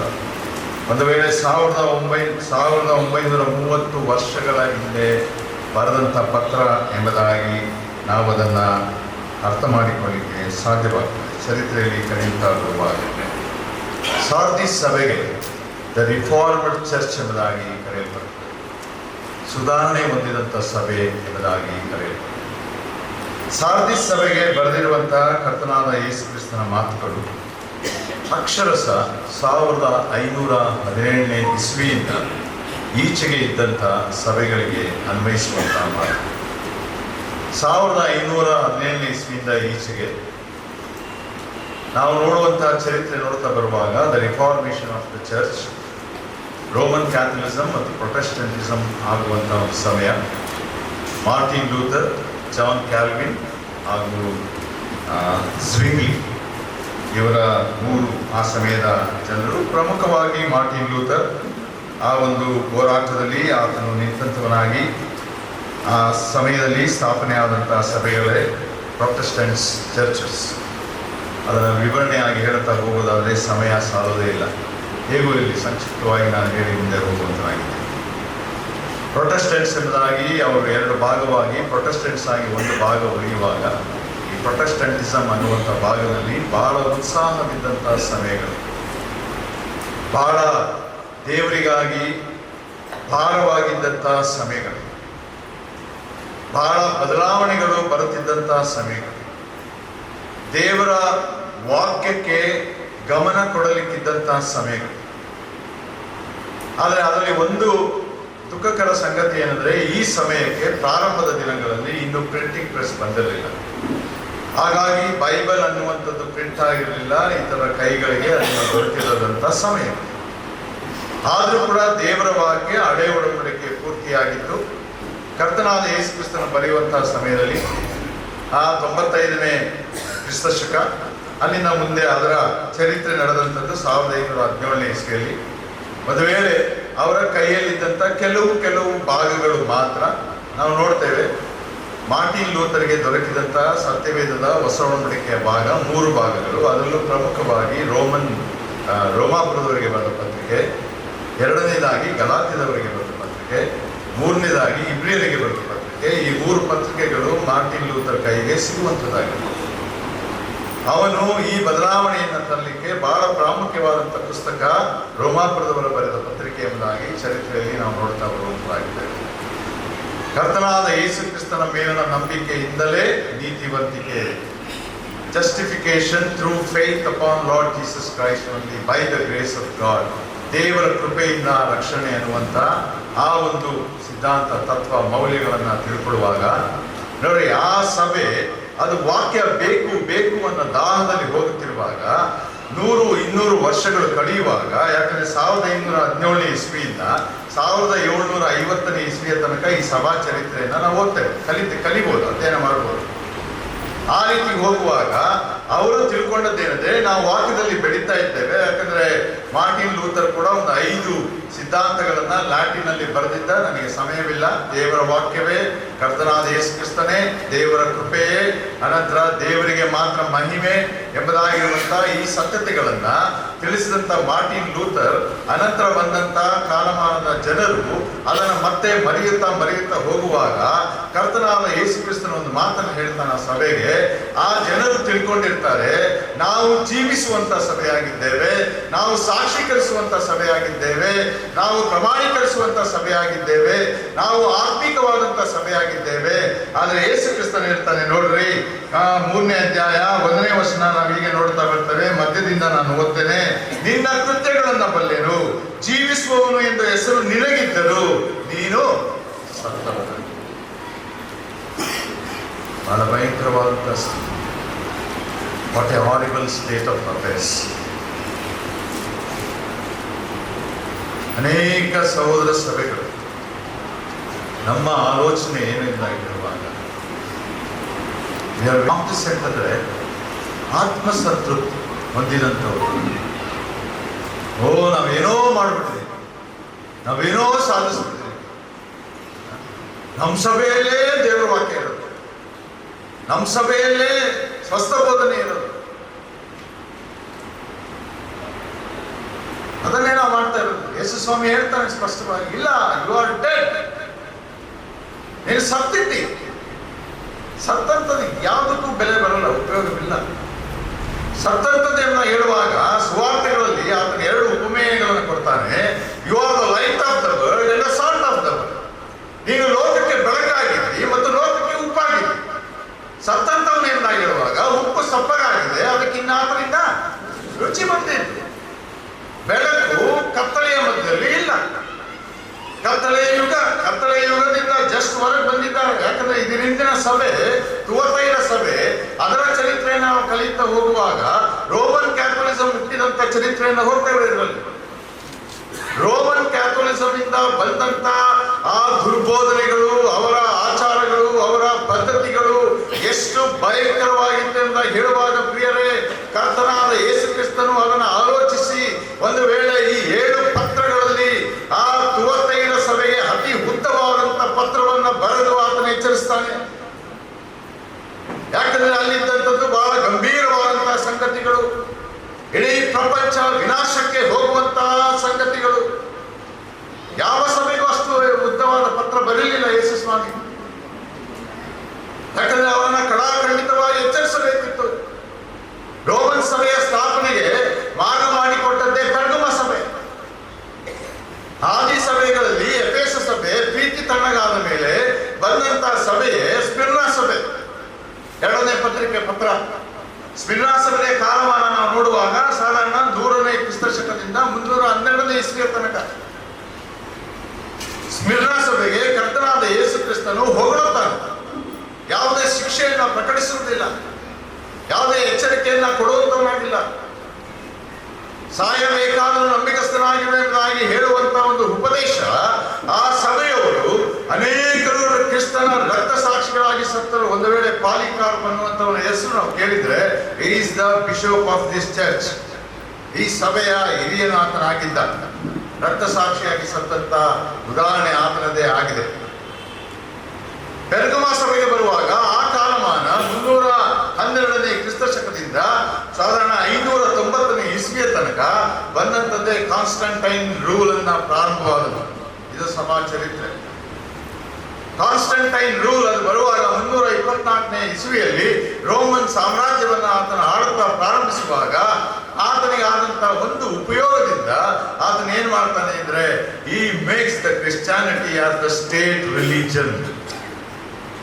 ಕ್ರೈಸ್ತತ್ವವನ್ನ ಆ ರಾಜ್ಯದ ಒಂದು ಧರ್ಮವನ್ನಾಗಿ ಆತನ ಮಾಡ್ತಾನೆ. ಸ್ಮಿರ್ನಾ ಸಭೆಯ ತನಕ ಯೇಸು ಸ್ವಾಮಿ ಹೇಳಿದ್ದ ಸಂಗತಿ ಏನಂದ್ರೆ, ಕ್ರಿಸ್ತನ ಸಭೆ ಅಂದರೆ ನಂಬಿಕೆ, the faith and the church. ಅದಕ್ಕೆ ಸ್ಮಿರ್ನಾ ಸಭೆಗೆ ಹೇಳೋದು, ಸಾಯಬೇಕಾದರೂ ನಂಬಿಕಸ್ಥನ. Do we have that faith today? ಇವತ್ತು ನಮ್ಮಲ್ಲಿ ಆ ನಂಬಿಕೆ ಇದೆಯಾ? ಆ ಆಳವಾದ ನಂಬಿಕೆಗಳು ನಮ್ಮ ಸಭೆಗಳಲ್ಲಿ ಇವತ್ತು ಉಂಟಾ? ಇದನ್ನು ನಾವು ಆತ್ಮಾವಲೋಕನ ಮಾಡಿಕೊಳ್ಳೋಣ. ಯಾವಾಗ ಸ್ಟೇಟ್ ರಿಲಿಜನ್ ಮಾಡ್ತಾನೋ ಅವಾಗ ಆ ಸಭೆ ನಂಬಿಕೆಯಿಂದ ಧರ್ಮ ಎಂದಾಗಿ ಹೆಸರು ಪಡೆದುಕೊಳ್ಳುವಂಥದ್ದು. Then started the Christian religion. ಆ ಕ್ರೈಸ್ತ ಧರ್ಮ ಪ್ರಾರಂಭವಾಗಿ ರೋಮನ್ ಕ್ಯಾಥಲಿಸಿಸಂ ಅಲ್ಲಿ ಬಹಳ ಕ್ಷೀಣಿಸಿ ಆರ್ಥಿಕವಾಗಿ ಬಿದ್ದು ಹೋದಂಥದ್ದಾಗಿ ಬರುವಾಗ ಈ ಸಾರ್ಡಿಸ್ ಸಭೆ ರಿಫಾರ್ಮೇಷನ್ ಆಗಿ ಏನೋ ಒಂದು ಬೆಳಕು ಬಂತು ಎಂದಾಗಿರುವಾಗ ಯೇಸು ಸ್ವಾಮಿ ಹೇಳ್ತಾನೆ, ನೋ ಯು ಆರ್ ಡೆಡ್. ಆದರೆ ಪ್ರಿಯರೇ, ನಮ್ಮ ದೇವರಲ್ಲಿ ಒಂದು ವ್ಯವಸ್ಥೆ ಇದೆ. ಎಷ್ಟೇ ಕಮ್ಮಿಯ ಎಷ್ಟೇ ನಾಶನಕ್ಕೆ ಹೋದ್ರು ಅಲ್ಲಿಂದ ಅದನ್ನ ಏನ್ ಮಾಡ್ತಾರೆ ನಮ್ಮ ದೇವರು? ಸಭಾ ಚರಿತ್ರೆಯಲ್ಲಿ ನೋಡ್ತೇವೆ. 8 ಜನ ಉಳ್ಕೊಂಡಿದ್ರು ಜಲಪ್ರಳಯದಲ್ಲಿ. ಅವರ ಮುಖಾಂತರ ಇನ್ನೂ ದೊಡ್ಡ ಉತ್ಪತ್ತಿಯನ್ನು ಮಾಡ್ತಾರೆ. ಅನಂತರ ನಾವು ಮುಂದೆ ಬರುವಾಗ ನೋಡ್ತೇವೆ, ಮೋಶೆ ಎನ್ನುವಂತ ಒಂದು ಕೂಸು ಮಾತ್ರ ಉಳಿದಿದ್ದು ಐಗುಪ್ತ ದೇಶ. ಅವರ ಮುಖಾಂತರ 25 ಲಕ್ಷ ಇಸ್ರಾಯೇಲ್ನ ಬಿಡುಗಡೆ ಮಾಡ್ತಾರೆ. ನಂತರ ನಾವು ನೋಡ್ತೇವೆ, ಪ್ರಾರ್ಥನೆಯಲ್ಲೂ ಸಹೋದರ ಜ್ಞಾಪಿಸ್ಕೊಳ್ತಾ ಇದ್ರು, ಎಲಿಯಾ ಹೇಳಿದ, ನಾನು ಒಬ್ಬನೇ ಪ್ರವಾದಿ ಉಳ್ಕೊಂಡಿದ್ದೇನೆ. ಆದರೆ ಯೆಹೋವನು ಹೇಳ್ತಾನಿಲ್ಲ, ಬಾಳನಿಗೆ ಅಡ್ಡ ಬೀಳದ 7,000 ಜನರನ್ನ ನನಗಾಗಿ. ಸಾರ್ದಿಸ್ ಸಭೆ ಕ್ಷೀಣಿಸಿ ಹೋಗ್ತಾ ಇದೆ. ಸಾರ್ದಿಸ್ ಸಭೆ ಸತ್ತು ಹೋಗಿದೆ. ಆದರೆ ಯೇಸು ಸ್ವಾಮಿ ಒಂದು ಮಾತು ಹೇಳ್ತಾನೆ, 4ನೇ ವರ್ಷಕ್ಕೆ ಬರೋಣ. ಆದರೂ 3ನೇ ಅಧ್ಯಾಯ ಪ್ರಕರಣ 4ನೇ ವರ್ಷ. ಆದರೂ ತಮ್ಮ ವಸ್ತ್ರಗಳನ್ನ ಮೈಲಿಗೆ ಮಾಡಿಕೊಳ್ಳದಿರುವ ಸ್ವಲ್ಪ ಜನರು ಸಾರ್ದಿಸ್ನೊಳಗೆ ನಿನ್ನಲ್ಲಿ ವಾಟ್ ಎ ಗ್ರೇಟ್ ರಿಸ್ಪೈಟ್. ಇಂತಹ ಒಂದು ಪ್ರಿಯರೇ ವಿಶೇಷವಾದಂತಹ ಫಲ, ಒಂದು ಪ್ರೋತ್ಸಾಹ. ನಿನ್ನೊಳಗೆ ಕೆಲವರು ಇದ್ದಾರೆ, ಅವ್ರು ಏನ್ ಮಾಡಿದ್ದಾರೆ? ತಮ್ಮ ವಸ್ತ್ರವನ್ನ, can we believe that we are those people? ನಾವೇ ಅವರಾಗಿದ್ದೇವೆ ಎಂಬುದಾಗಿ ಯೋಚಿಸಿದ್ದಾರೆ. ಈ ಸಾರ್ದಿ ಸಭೆ ಆದ ನಂತರ ಬರೋದೇ ಫಿಲಡೆಲ್ಫಿಯಾ ಸಭೆ. ನನಗೆ ಸಮಯವಿಲ್ಲದಿರೋದ್ರಿಂದ ನಾನು ಸ್ವಲ್ಪ ಜಲ್ದಿಯಾಗಿ ನಾನು ಹೋಗೋದಾಗಿರ್ತೇನೆ.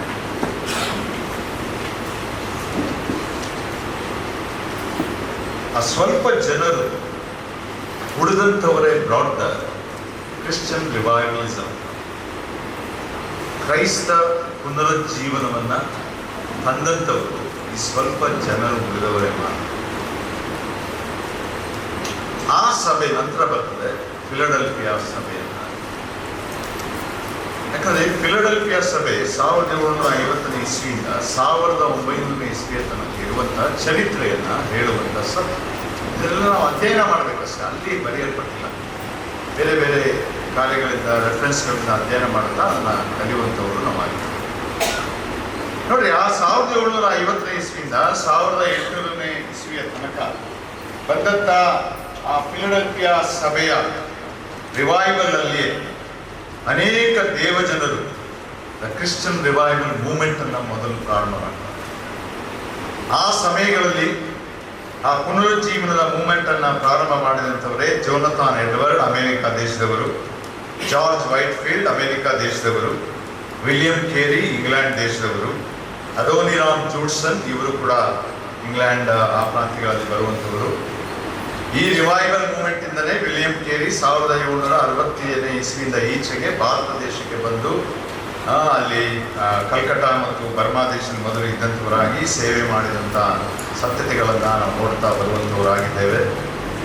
ಈ 1750 ಈಚೆಗೆ ನಾವು ನೋಡ್ತಾ ಬರುವಾಗ ನಾವು ಬ್ಯಾಪ್ಟಿಸ್ಟ್ ಚರ್ಚ್ ಅದು ಪ್ರಾರಂಭವಾಗ್ತದೆ. ಮಿಷನರೀಸ್ ಅದಕ್ಕೆ ಸ್ವಲ್ಪ ಹಿಂದೆನೇ ಪ್ರಾರಂಭವಾಗಿರ್ತದೆ. ಜಾನ್ ಸ್ಮಿತ್ ಅನ್ನವರು 1609 ಇಸ್ವಿಯಲ್ಲಿ ಅವರು ಆಮ್ಸ್ಟರ್ಡಮ್ ಅಲ್ಲಿ ಈ ಒಂದು ಪಂಗಡವನ್ನು ಅವರು ಗುರುತಿಸುತ್ತಾರೆ. ನಂತರ ಬಹಳ ಶ್ರೇಷ್ಠ ಸೇವೆ ಮಾಡಿದಂಥ ಜಾನ್ ವೆಸ್ಲಿ, ಇವರ ಸೇವೆಯ ಮುಖಾಂತರ ಇವತ್ತು ಕೂಡ ನಾವು ಅನೇಕ ಮೆಥೋಡಿಸ್ಟ್ ಚರ್ಚ್ಗಳನ್ನು ನಮ್ಮ ಮಧ್ಯದಲ್ಲಿ ನಾವು ನೋಡ್ತಾ ಬರುವಂತರಾಗಿದ್ದೇವೆ. ಈ ಕಾಲಮಾನದಲ್ಲಿಯೇ ಕ್ರಿಸ್ತನ ಸಭೆ ಭಾಗವಾಗುತ್ತಾ ಡಿನಾಮಿನೇಷನ್ಸ್ಗಳಾಗಲಿಕ್ಕೆ ಪ್ರಾರಂಭವಾಗುವಂಥದ್ದಾಗಿರ್ತದೆ. ಈ ಪ್ರಾರಂಭದ ಸಮಯದಲ್ಲಿಯೇ 1824-25 ಇಸ್ವಿ ಬರುವಾಗ ಇಂಗ್ಲೆಂಡ್ ದೇಶದ ಅಥವಾ ಐರ್ಲೆಂಡ್ ದೇಶದ ಡಬ್ಲಿನ್ ಎಂಬುವಲ್ಲಿ ಮೊಟ್ಟ ಮೊದಲ ಬಾರಿಗೆ ಡಾಕ್ಟರ್ ಎಡ್ವರ್ಡ್ ಕ್ರಾನಿನ್ ಹಾಗೂ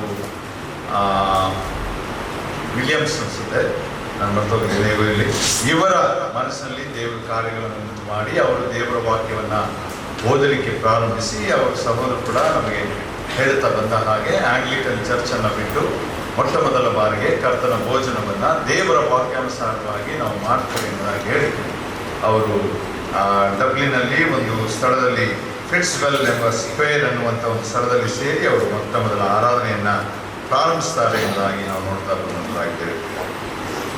ಅದನ್ನು ನೋಡ್ತಾ ಬಂದಂತೆ ಈ ಮುಂದೆ ಅನೇಕರು ಅವರ ಆ ಸೇವೆಗೆ ಸೇರಿಕೊಡ್ತಾರೆ. ಪ್ಲೈಮತ್ ಬ್ರದರನ್ ಅನ್ನುವಂಥದ್ದು 1831 ಇಸ್ವಿ ಸಹೋದರ ಸಭೆ ಅನ್ನುವಂಥ ಹೆಸರು ಆ ಜಾಗದಿಂದಲೇ ಬಂದಂಥದ್ದು. ಒಂದು ವೇಳೆ ಇತಿಹಾಸದಲ್ಲಿ ನಾವು ನೋಡ್ತೇವೆ, ಮಹಾತ್ಮ ಗಾಂಧಿ ಈ ಸಮಯಗಳಲ್ಲಿ ಇಂಗ್ಲೆಂಡ್ ದೇಶದಲ್ಲಿರುವಾಗ ಪ್ಲೈಮತ್ ಬ್ರದರನ್ ಸಹೋದರನ್ನು ಕೂಡ ಭೇಟಿಯಾಗಿ ಸಂಭಾಷಣೆ ಮಾಡಿದ್ದ ಅನ್ನುವಂಥ ಒಂದು ದಾಖಲೆಗಳನ್ನು ಕೂಡ ನಾವು ನೋಡುವಂಥವರು ಆಗಿದ್ದೇವೆ. ಇರಲಿ, ಯಾಕಂದರೆ ಅವರಿಗೆ ಅವರ ಒಂದು ಕೆಲವು ಸಂಗತಿಗಳು, ಅವರ ತತ್ವಗಳು, ಸಿದ್ಧಾಂತಗಳು, ಅವರ ಪ್ರೀತಿ, ಸಹೋದರ ಸ್ನೇಹ ಇದನ್ನೆಲ್ಲ ನೋಡುವಾಗ ಏನೋ ಕಾಂಟ್ಯಾಕ್ಟಿಗೆ ಬಂದು ಅವರ ಸಂಭಾಷಣೆ ಮಾಡಿದರು ಎಂಬುದಾಗಿ ಒಂದು ದಾಖಲೆಗಳು ಇರುವಂಥ ವಿಷಯವನ್ನು ಕೂಡ ನಾವು ನೋಡ್ತಾ ಬರುವಂಥದ್ದಾಗಿದೆ. ನೋಡ್ರಿ, ಇಲ್ಲಿ ನಾವು ಬರುವಾಗ ಈ ಫಿಲಡೆಲ್ಫಿಯಾ ಸಭೆಯನ್ನು ನಾವು ಅಧ್ಯಯನ ಮಾಡುವಾಗ ವಾಚ್ಮೆನ್ ನೀ ಅನ್ನುವಂಥವ್ರನ್ನು ಮಾತನಾಡಿರ್ತಾರೆ. ಒಂದು ವೇಳೆ ಈ ಫಿಲಡೆಲ್ಫಿಯಾ ಸಭೆಯನ್ನು ನಾನು ಯಾರಿಗಾದರೂ ಹೋಲಿಸಬೇಕಾದ್ರೆ ಅದು ಬೇರೆ ಯಾರೂ ಅಲ್ಲ, ಬ್ರದರನ್ ಸಭೆ ಅಂತ ಅಲ್ಲಿ ಬರೆದಿಲ್ಲ, ಅವರ ಒಂದು ಅಭಿಪ್ರಾಯ. ಅದಕ್ಕೆ ಅವರು ಒಂದು 3 ಕಾರಣಗಳನ್ನು ಕೊಡ್ತಾರೆ ಯಾಕೆ ಅದು ಬ್ರದರನ್ ಸಭೆ. ಆ ಕಾರಣಗಳನ್ನು ಈ ಫಿಲಡೆಲ್ಫಿಯಾ ಸಭೆಯ ವಾಕ್ಯದ ಆಧಾರದಿಂದ ಕೊಡ್ತಾರೆ. ಅದನ್ನು ನಾವು ಸ್ವಲ್ಪ ಸಮಯ ಅಧ್ಯಯನ ಮಾಡಿ ನನ್ನ ಸಂದೇಶವನ್ನು ಮುಗಿಸ್ತೇನೆ, ನನ್ನ 5 ನಿಮಿಷದಲ್ಲಿ. ಅದನ್ನು ಅವರು ಹೇಳುವಾಗ ಮೊದಲ ಒಂದು ಸಂಗತಿ ಏನಂದರೆ, ಫಿಲಡೆಲ್ಫಿಯಾ ಅನ್ನುವಂಥ ಆ ಪದದ ಅರ್ಥ ಬ್ರದರ್ಲಿ ಲವ್ ಎಂಬುದಾಗಿ, ಸಹೋದರರ ಪ್ರೀತಿ. ಇದು ಬಹಳ ಪ್ರಾಮುಖ್ಯವಾಗಿದೆ. There was brotherly love in the church at Philadelphia. ಈ ಸಭೆಗೂ ಕೂಡ ಯೇಸು ಕ್ರಿಸ್ತನು ಯಾವುದೇ ತಪ್ಪನ್ನು ಆತನು ಹೇಳಲಿಕ್ಕಾಗಲ್ಲ. ಯಾಕಂದರೆ ಅವರಲ್ಲಿ ಅಷ್ಟು ವಿಶೇಷವಾದಂಥ ಸಂಗತಿಗಳಿವೆ. ಫಿಲಡೆಲ್ಫಿಯಾ ಸಭೆ ಇರುವ ಹಾಗೆ ನಮ್ಮ ಸಭೆಗಳು ಇವತ್ತು ಇರಬೇಕು. That's what Christ desires. ಕರ್ತನಾದ ಯೇಸು ಕ್ರಿಸ್ತನು ಅದನ್ನು ಅಪೇಕ್ಷಿಸ್ತಾನೆ. ಸಹೋದರ ಸಭೆಗೆ ಹೋಲುವಂಥ 3 ಸತ್ಯ ಸಂಗತಿಗಳು ವಾಚ್ಮೆನ್ ನೀವರು ಹೈಲೈಟ್ ಮಾಡಿ ಹೇಳುವಂಥ ಮೊದಲನೇ ಸಂಗತಿ ಏನು ಎಂಬುದಾಗಿ ನೋಡುವಾಗ 3ನೇ ಅಧ್ಯಾಯ ನಾವು 7ನೇ ವಚನ ಮತ್ತು 8ನೇ ವಚನಕ್ಕೆ ಬರುವಾಗ ನಾವು ನೋಡ್ತೇವೆ, ನಿನ್ನ ಕೃತ್ಯಗಳನ್ನು ಬಲ್ಲೆನು, ನಿನಗಿರುವ ಶಕ್ತಿ ಕೊಂಚವಾಗಿದ್ದರು ಎಂಬುದಾಗಿ. It is not the physical strength but the physical strength. ನಿನ್ನ ಶಕ್ತಿ ಕೊಂಚವಾಗಿದ್ದರು ಎಂಬುದಾಗಿ ಹೇಳುವಂಥ ಮಾತಿನ ಅರ್ಥದಲ್ಲಿ ವಾಚ್ಮೆನ್ ನೀ ಹೇಳ್ತಾರೆ. ಅವ್ರು ಇತ್ತೀಚೆಗೆ ಇಲ್ಲಿ 20ನೇ ಶತಮಾನದಲ್ಲಿ ಕೂಡ ಇದ್ದಂಥವ್ರು. ಅವರ ಹಳೆಯ ವಿಷಯಗಳನ್ನ ಬ್ರದರ್ ಮೂವ್ಮೆಂಟ್ ಅನ್ನೆಲ್ಲ ತಗೊಂಡು ಹೇಳುವಂತ ಸಂಗತಿಗಳು. ಅವ್ರು ಹೇಳ್ತಾರೆ, ನಿನ್ನ ಶಕ್ತಿ ಕೊಂಚವಾಗಿದ್ದರೂ ಕೂಡ ಬ್ರದರ್ ಚಾರ್ಟ್ ಅಲ್ಲಿ ತೋರಿಸ್ತಾ ಬಂದ್ರು, ನಮ್ಮ ಇಡೀ ಭಾರತ ದೇಶ 143 ಕೋಟಿ ಜನಸಂಖ್ಯೆ, ನಮ್ಮ ಸಭೆಗಳ ಸಂಖ್ಯೆ ಎಷ್ಟು ಎಂಬುದಾಗಿ ಹೇಳುವಾಗ ಇಡೀ ಭಾರತದಲ್ಲಿ ಕೇವಲ 2200. ಪ್ರಪಂಚದ ಜನಸಂಖ್ಯೆ 760ರಿಂದ 780 ಕೋಟಿ, 7.8 ಬಿಲಿಯನ್. ಆ ಇಡೀ ಪ್ರಪಂಚದಲ್ಲಿ ಸಹೋದರರ ಸಭೆಯಲ್ಲಿರುವಂತಹ ಸಂಖ್ಯೆ ಕೇವಲ 26,000. ಸ್ವಾಮಿ ಅದನ್ನು ಅಣಗಿಸ್ತಾ ಇಲ್ಲ. ಇಷ್ಟು ಕೊಂಚವಾಗಿದ್ದರೂ ಕೂಡ ನೀವು ನನ್ನ ಘನತೆಗಾಗಿ, ಮಹಿಮೆಗಾಗಿ ಆ ಸಹೋದರ ಸಭೆಗಳು 200 ವರ್ಷಗಳಿಂದ ಬರ್ತಾ ಬರ್ತಾ ಮಾಡಿರುವಂತಹ ಸಂಗತಿಗಳು, ಎಷ್ಟು ವಿಶೇಷವಾದಂತಹ ನಂಬಿಗಸ್ತಿಕೆಯ ಜೀವಿತಗಳು, ಎಷ್ಟು ಸಾಕ್ಷೀಕರಿಸುವಂತಹ ಮಕ್ಕಳು, ಎಷ್ಟು ತ್ಯಾಗವನ್ನ ಮಾಡಿದಂತಹ ಜನರು. ಪ್ರಿಯರೇ, ಬ್ರದರ್ ಮೂವ್ಮೆಂಟ್ ಆದ ಮೇಲೆನೆ ಬರುವಂತದ್ದು DL ಮೋಡಿ, CS ವರ್ಜನ್, ಆಮೇಲೆ ಹಡ್ಸನ್ ಟೈಲರ್, ಅನಂತರ ಅವರು ಕ್ರಿಕೆಟ್ ಪ್ಲೇಯರ್ ಒಬ್ಬರಿದ್ರಲ್ಲ, ಬರ್ತದೆ CT ಸ್ಟಡ್, ಇವೆಲ್ಲ ಬ್ರದರ್ ಮೂವ್ಮೆಂಟ್ ಆದ ಮೇಲೆ ಬರುವಂತವು. Hudson Taylor China England mission ಪ್ರಾರಂಭಿಸಿದಂಥವ್ರು, ಭಯಂಕರವಾದಂಥ ಸ್ಥಳ. ಬ್ರದರ್ ಹೇಳ್ತಾ ಬಂದ್ರು, ಒಂದು 4-5 ಸಹೋದರು ಪ್ರಪಂಚದ ಯಾವ ಕಡೆಗೆ ಹೋದ್ರು, ಜರ್ಮನಿ ಇತರ ಕಡೆಗೆಲ್ಲ ಎಂಬುದಾಗಿ. ಆದ್ರೆ ಅನೇಕರು ಭಾರತ ದೇಶಕ್ಕೆ ಬಂದರು. ರೆಡ್ ಅವರ ಇತಿಹಾಸವನ್ನ ನಾವು ನೋಡ್ತಾ ಬಂದೆವು ಪ್ರಿಯರೇ. ಅವರ ಪರಂಪರೆ, ಅವರ ಲೀಗಸಿ, ಆರ್ ವಿ ಕಂಟಿನ್ಯೂಯಿಂಗ್ ಇಟ್? ಅದನ್ನು ನಾವು ಮುಂದುವರಿಸಿಕೊಂಡು ಹೋಗುತ್ತಾ ಇದ್ದೇವೆ. ಎಂತ ವಿಶೇಷವಾದಂಥ ದೃಷ್ಟಾಂತ ನಮ್ಮ ಮಧ್ಯದಲ್ಲಿ ಇವತ್ತು ಅದಿದೆ. ಅದರ ನಡುವೆಯೇ ಸೇರಿ ಬಂದಂಥವರಾಗಿ ಆ ಸಂಗತಿಗಳನ್ನು ನಾವು ಮನನ ಮಾಡ್ತಾ ಇದ್ದೇವೆ. Is it speaking to our hearts? ನಮ್ಮ ಹೃದಯಗಳಿಗೆ ಅದು ಮಾತಾಡುವಂಥದ್ದಾಗಿದೆಯಾ?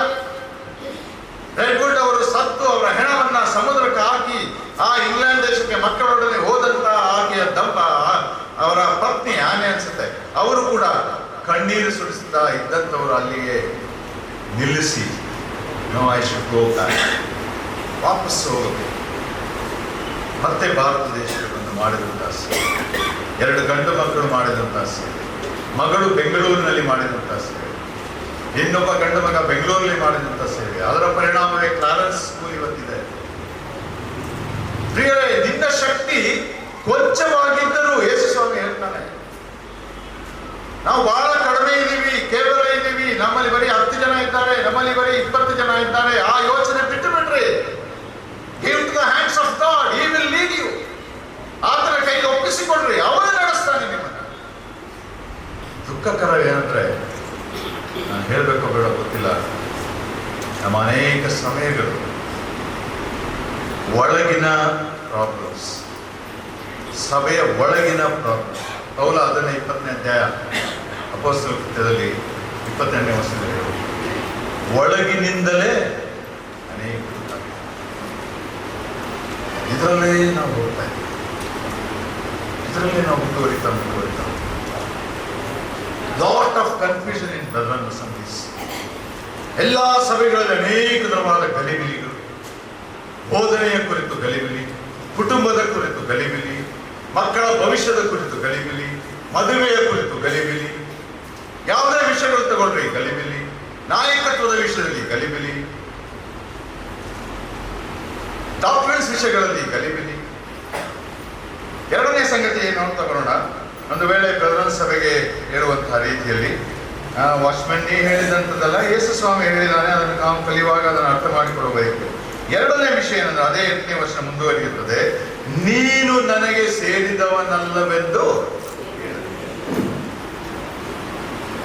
ನಾನು ಬೇರೆ ಯಾವ ಡಿನಾಮಿನೇಷನ್ಸ್ ನಾವು ಅನುಭವಿಸಲ್ಲ. ನಾವು ಖಂಡಿತವಾಗಿ ಹೇಳ್ತಾ ಬರ್ತಾ ಇದ್ದೀವಿ, brethren is not A denomination. ಅದು ಯಾವುದೇ ಪಂಗಡವಲ್ಲ, ಯಾವುದೇ ಗುಂಪಲ್ಲ, ಅದು ಕ್ರಿಸ್ತನ ಸಭೆ. ಯಾಕೆ ಅದಕ್ಕೆ ಆ ರೀತಿ ಪ್ರೈಮತ್ ಅವರು ಕರೆದ್ರು ಅಂತ ಹೇಳುವಾಗ, ಆ ಪ್ರೈಮತ್ತಲ್ಲಿ ಅವರು ಯಾವಾಗಲೂ ಸೇರಿ ಬರುತ್ತಾ ಅವರ ಆರಾಧನೆ, ಅವರ ಪ್ರೀತಿ, ಅವರ ಸುವಾರ್ಥ ಸೇವೆ, ಅವರ ತ್ಯಾಗ, ಅವರ ಬಲಿದಾನ ಇದನ್ನೆಲ್ಲ ಮಾಡ್ತಿರುವಾಗ ಜನರು ಇವ್ರು ಯಾರು ಅಂತ ಅವ್ರು ಸೇರಿ ಬರುವಂಥ ಬಿಲ್ಡಿಂಗಿಗೆ ನೋಡುವಾಗ ಅಲ್ಲಿ ಯಾವ ಬೋರ್ಡು ಇರಲಿಲ್ಲ. Ebenezer brother assembly, Bethel brother assembly. ನಾನು ಅದು ಹಾಕಿದ ತಪ್ಪು ಅಂತ ಹೇಳ್ತಾ ಇಲ್ಲ. ಯಾವ ಬೋರ್ಡು ಅಲ್ಲಿ ಇರಲಿಲ್ಲ. ಇವ್ರಿಗೆ ಹೆಂಗಪ್ಪ ಗುರುತಿಸೋದು ಎಂಬುದಾಗಿ ಜನರು ನೋಡುವಾಗ ಅಂತ್ಯೋಕ್ಯದಲ್ಲಿ ಕ್ರೈಸ್ತರ ಗುಣಗಳನ್ನ, ತ್ಯಾಗವನ್ನ, ಹಿಂಸೆಯನ್ನ ಕಂಡುಕೊಂಡಂತವರು ಅಂತ್ಯೋಕ್ಯದವರವರನ್ನು ಮೊದಲು ಕ್ರೈಸ್ತರೆಂಬುದಾಗಿ ಹೇಗೆ ಕರೆದ್ರು, ಅದೇ ರೀತಿಯಲ್ಲಿ ಇವರನ್ನ ಸಹೋದರರು ಇವರು ಎಂಬುದಾಗಿ ಕರೆದ್ರು. ಸಹೋದರರು ಸಹೋದರಿಯರು ಎಂಬುದಾಗಿ ಹೇಳುವಾಗ ಬ್ರದರ್ಸ್ ನ್ಯೂಟ್ರಲ್ ವರ್ಡ್ ಎಂಬುದಾಗಿ ಕರೆದಂತ ಸತ್ಯತೆ. ಯೇಸು ಸ್ವಾಮಿ ಹೇಳ್ತಾನೆ ಏನಂದ್ರೆ, ನೀನು ನನಗೆ ಸೇರಿದವನಲ್ಲವೆಂದು ಹೇಳದೆ. ಇವತ್ತು ನಾನು ಕಡಾಖಂಡಿತವಾಗಿ ಹೇಳ್ತೇನೆ, ಯಥಾರ್ಥವಾಗಿ ನಂಬಿದಂಥವರು ನಿಮ್ಮನ್ನ ಇವತ್ತು ಒಂದು ವೇಳೆ ಫಂಡಮೆಂಟಲಿಸ್ಟ್ಗಳು, ಮೂಲಭೂತ ಅಥವಾ ತತ್ವಗಳನ್ನ ಉಳ್ಳಂತವರು, ವಿರೋಧಿಗಳು ನಿಲ್ಲಿಸಿ ನೀವು ಯಥಾರ್ಥವಾಗಿ ನಂಬಿರುವುದಾದರೆ, ಅವರು ನಿಮಗೆ ಪ್ರಶ್ನೆ ಮಾಡುವುದಾದರೆ, we will never say I am not A Christian, ನಾನು ಕ್ರೈಸ್ತನಲ್ಲ, ನಾನು ಯೇಸುವಿನಲ್ಲ ಎಂಬುದಾಗಿ ನಾವು ಹೇಳಕ್ ಸಾಧ್ಯವೇ ಇಲ್ಲ. ಒಂದು ವೇಳೆ ಅನುಮನಸ್ಸುಳ್ಳವರು ಯಾರಾದ್ರೂ ನಮ್ಮ ಮಧ್ಯದಲ್ಲಿ ಇದ್ದರೆ ಪ್ರಿಯವೇ, ಈ ಸಭೆಗಳ ಸತ್ಯತೆಗಳನ್ನ ಅಥವಾ ಯೇಸು ಕ್ರಿಸ್ತನ ಸಭೆಯ ಸಿದ್ಧಾಂತಗಳನ್ನ, ವಾಕ್ಯದ ಮೌಲ್ಯಗಳನ್ನು ತಿಳ್ಕೊಂಡಂತವರು ನಿಮ್ಮ ಹೃದಯಗಳಲ್ಲಿ ದೃಢವಾದ ತೀರ್ಮಾನಗಳನ್ನು ಮಾಡಿಕೊಂಡ್ರಿ. ಯಾಕಂದ್ರೆ coming days are very hard for us. ಮುಂದಿನ ದಿನಗಳಲ್ಲಿ ಅನೇಕ ವಿರೋಧಗಳು ಬರಬಹುದು, ಅನೇಕ ಹಟ್ಟಿಗಳು ಬರಬಹುದು, ಹಿಂಸೆಗಳು ಬರಬಹುದು. We should stand for Christ. ನನ್ನನ್ನ ಲೋಕದ ಮುಂದೆ ನನ್ನವನೆಂದು ಹೇಳುವುದಾದರೆ, ನಾನು ನನ್ನ ತಂದೆಯ ಮುಂದೆ ನನ್ನವನೆಂದು. ದೇವರು ವಾಕ್ಯ ಹೇಳ್ತಾ ಇದೆ, ನೀವು ಪಂಚ ನನಗೆ ಸೇರಿದವನಲ್ಲವೆಂದು ಹೇಳಿದೆ. ಮೂರನೇ ಸಂಗತಿ ಹೇಳಿ ನಾನು ಮುಗಿಸ್ತೇನೆ. ಏನಂದ್ರೆ ಹೇಳಿದೆ, ನನ್ನ ವಾಕ್ಯವನ್ನ, this is the nail on the head. ಇದು ಬಹಳ ಪ್ರಾಮುಖ್ಯ. ಒಂದು ವೇಳೆ ದೇವರ ವಾಕ್ಯ ಇವತ್ತು ಕಾಪಾಡಲ್ಪಟ್ಟಿದೆ ಅಂದರೆ, ಯಾವುದೇ ಡಿನಾಮಿನೇಷನ್ಸ್ಗಳಿಗೆ ಹೋಗಿ ಬಂದರೆ ಸತ್ಯವೇದದ ಸತ್ಯತೆಗಳನ್ನ, ಸ್ವಸ್ಥ ಬೋಧನೆಯನ್ನ ಕಾಪಾಡಿ, ನಾನು ಹೊಗಳುಕೊಳ್ಳಕ್ಕೆ ಹೇಳ್ತಾ ಇಲ್ಲ, ದೇವರ ನಾಮಕ್ಕೆ ಸ್ತೋತ್ರವಾಗಲಿ, ಅದು ಇದೆ ಅನ್ನೋದಾದರೆ ಅದು ಬ್ರದರನ್ ಸಭೆಗಳಲ್ಲಿ ಮಾತ್ರ. ನಾವು ಅದನ್ನ ಏನೇನಕ್ಕೋ ನಮ್ಮ ಅನುಕೂಲಕ್ಕೆ ತಿರುಚಿ ಏನೇನೋ ಮಾಡಿ, ವಾಕ್ಯ ಓದದೆ, ಎಲ್ಲಿದೆ ಅಂತ ತಿಳ್ಕೊಳ್ಳದೆ, ಅರ್ಥ ಮಾಡಿಕೊಳ್ಳದೆ, ಏನೇನೋ ಗಲಿ ಮಾಡಿಕೊಂಡ್ರೆ ಅದು ನಮ್ಮ ತಪ್ಪು. ಈ ಸಾಮಾನ್ಯ ವಿಷಯ. ಯಾಕಂದ್ರೆ ಅವರು ಒಂದ್ಸಲ ಹೇಳ್ತಾ ಇದ್ದಾರೆ ಮಾತು, I know I have never experience god had failed me in a single instance ಅಂತ. ಒಂದೇ ಒಂದು ಸಮಯದಲ್ಲಿ ಕೂಡ ನನಗೆ ದೇವರು ಇಲ್ಲ ಎಂಬುದಾಗಿ ಆಗಿಲ್ಲ, ಅಥವಾ ನನ್ನ ಸಂಗತಿಗಳಿಗೆ ದೇವರ ಸಹಾಯ ಇಲ್ಲ ಎಂಬುದಾಗಿ. ಯಾಕಂದ್ರೆ ನಾವು ದೇವರು ಅಕ್ಷರಶಃ ನಮ್ಮಲ್ಲೇ ಆ ಕಾರ್ಯ ಮಾಡಬೇಕು, ನಮ್ಗೆ ಬೇಡಿದ್ದೆಲ್ಲ ಆಗಬೇಕೆಂಬುದಾಗಿ ನಾವು ಆಲೋಚನೆ ಮಾಡುವಂಥವರಾಗಿದ್ದೇವೆ. ಆದರೆ ಅದಲ್ಲ, ನಮ್ಮ ಪ್ರಾರ್ಥನೆ ಉತ್ತರ ಬರದೇ ಇದ್ರು ಕೂಡ ದೇವರ ವಾಕ್ಯದಲ್ಲಿ ದೇರ್ ಆರ್ ಕನ್ಸೋಲ್ಸ್. ದೇವರ ವಾಕ್ಯದಲ್ಲಿ ಆದರಣೆಗಳಿದೆ, ದೇವರ ವಾಕ್ಯದಲ್ಲಿ ನಮಗೆ ಸಂತೈಸುವಿಕೆ ಇದೆ. ದೇವರ ವಾಕ್ಯವನ್ನು ಓದುವಾಗ, ಆ ಆದರಣೆ ಸಂತೈಸುವಿಕೆಗಳನ್ನು ತೆಗೆದುಕೊಳ್ಳುವಾಗ, we will say glory to God even though my prayers are not answered. ಅದನ್ನು ಅರ್ಥ ಮಾಡಿಕೊಂಡಿದ್ದೇವೆ ನಾವು. ಪ್ರಿಯರೇ, ಸತ್ಯವೇದ ಈ ಬ್ರದರ್ನ ಮೂಮೆಂಟ್ ಅಲ್ಲಿ ಮಾಡಿದಂತಹ ಸಂಗತಿ, returning back to the scripture ಅನ್ನುವಂತಹ ಸತ್ಯಾಂಶ ಸಿದ್ಧಾಂತ, ಇವುಗಳೊಡನೆ ಮಾಡಿದಂತಹ ಕಾರ್ಯ. This is the only holy book upon the earth. No man can change the message of this holy book, but the message of this holy book will change the man. That is the truth. ಅರ್ಥಾಯ್ತಾ? ಈ ಪರಿಶುದ್ಧ ಗ್ರಂಥ, ಇದರ ಸಂದೇಶ ಯಾವ ಮನುಷ್ಯನು ಬದಲಾಯಿಸಲಿಕ್ಕೆ ಸಾಧ್ಯ. ಆದರೆ ಈ ಪರಿಶುದ್ಧ ಗ್ರಂಥದ ಸಂದೇಶ ಮನುಷ್ಯರನ್ನ, ದಟ್ ಈಸ್ ದ ಟ್ರೂತ್. ಅದನ್ನು ಅರ್ಥ ಮಾಡ್ತಾರೆ. ಭಕ್ತರು ಬಹಳ ದುಃಖವಾದ ಒಂದು ಮಾತನ್ನು ಹೇಳ್ತಾರೆ, no generation has carried the Bible like ours but without opening it ಎಂಬುದಾಗಿ. ಯಾವ ಪೀಳಿಗೆಯೂ ಕೂಡ ನಮ್ಮ ಹಾಗೆ ಸತ್ಯವೇದಗಳನ್ನ ಇಟ್ಕೊಂಡಿಲ್ಲ. ನನ್ನ ಪ್ರಸಂಗಕ್ಕೊಂದು ಸತ್ಯವೇದ, ಕುಟುಂಬ ಪ್ರಾರ್ಥನೆಗೊಂದು ಸತ್ಯವೇದ, ವಾಕ್ಯ ಓದಕ್ಕೊಂದು ಸತ್ಯವೇದ, ನಮ್ಮ ಮಕ್ಕಳಿಗೆ ಎರಡೆರಡು ಸತ್ಯವೇದ. ಮಕ್ಕಳು ಅದನ್ನು ನೋಡುವಾಗ ಪಾಪ ಇದು ಚೆನ್ನಾಗಿದೆ, ಇದು ಕೊಡಿಸುವಂತ ಇನ್ನೊಂದು ಸತ್ಯವೇದ. ಎಷ್ಟು ಓದ್ತೀವಿ, ಎಷ್ಟು ತೆರಿತೀವಿ, ಇದನ್ನೆಲ್ಲ ಮನನ ಮಾಡೋಣ. ನಮ್ಮ ಪೂರ್ವಿಕರು ಅವ್ರು ಮಾಡಿದಂಥ ತ್ಯಾಗ ಬಲಿದಾನ ಎಲ್ಲ ವಿಷಯಗಳನ್ನು ಕೂಡ ನಾವು ತೆಗೆದುಕೊಳ್ಬೇಕು. ಸಂಚಲನ ಅನ್ನುವಂಥದ್ದು ಒಂದು ವೇಳೆ ಸಂಭ್ರಮಾಚರಣೆ ಅಲ್ಲ, ಅದು ನಮ್ಮ ಆತ್ಮಾವಲೋಕನ. ಇವನ್ನೆಲ್ಲ ನಾವು ಕೇಳುವಾಗ ಎಷ್ಟರ ಮಟ್ಟಿಗೆ ನಾವು ಅದರ ಪ್ರಕಾರ ನಡೀತಾ ಇದ್ದೇವೆ, ಜೀವಿಸ್ತಾ ಇದ್ದೇವೆ, ಅದನ್ನು ನಾವು ಗಮನವಿಟ್ಟು ಪಾಲಿಸುವಂಥವರಾಗಿ ಜೀವಿಸೋಣ.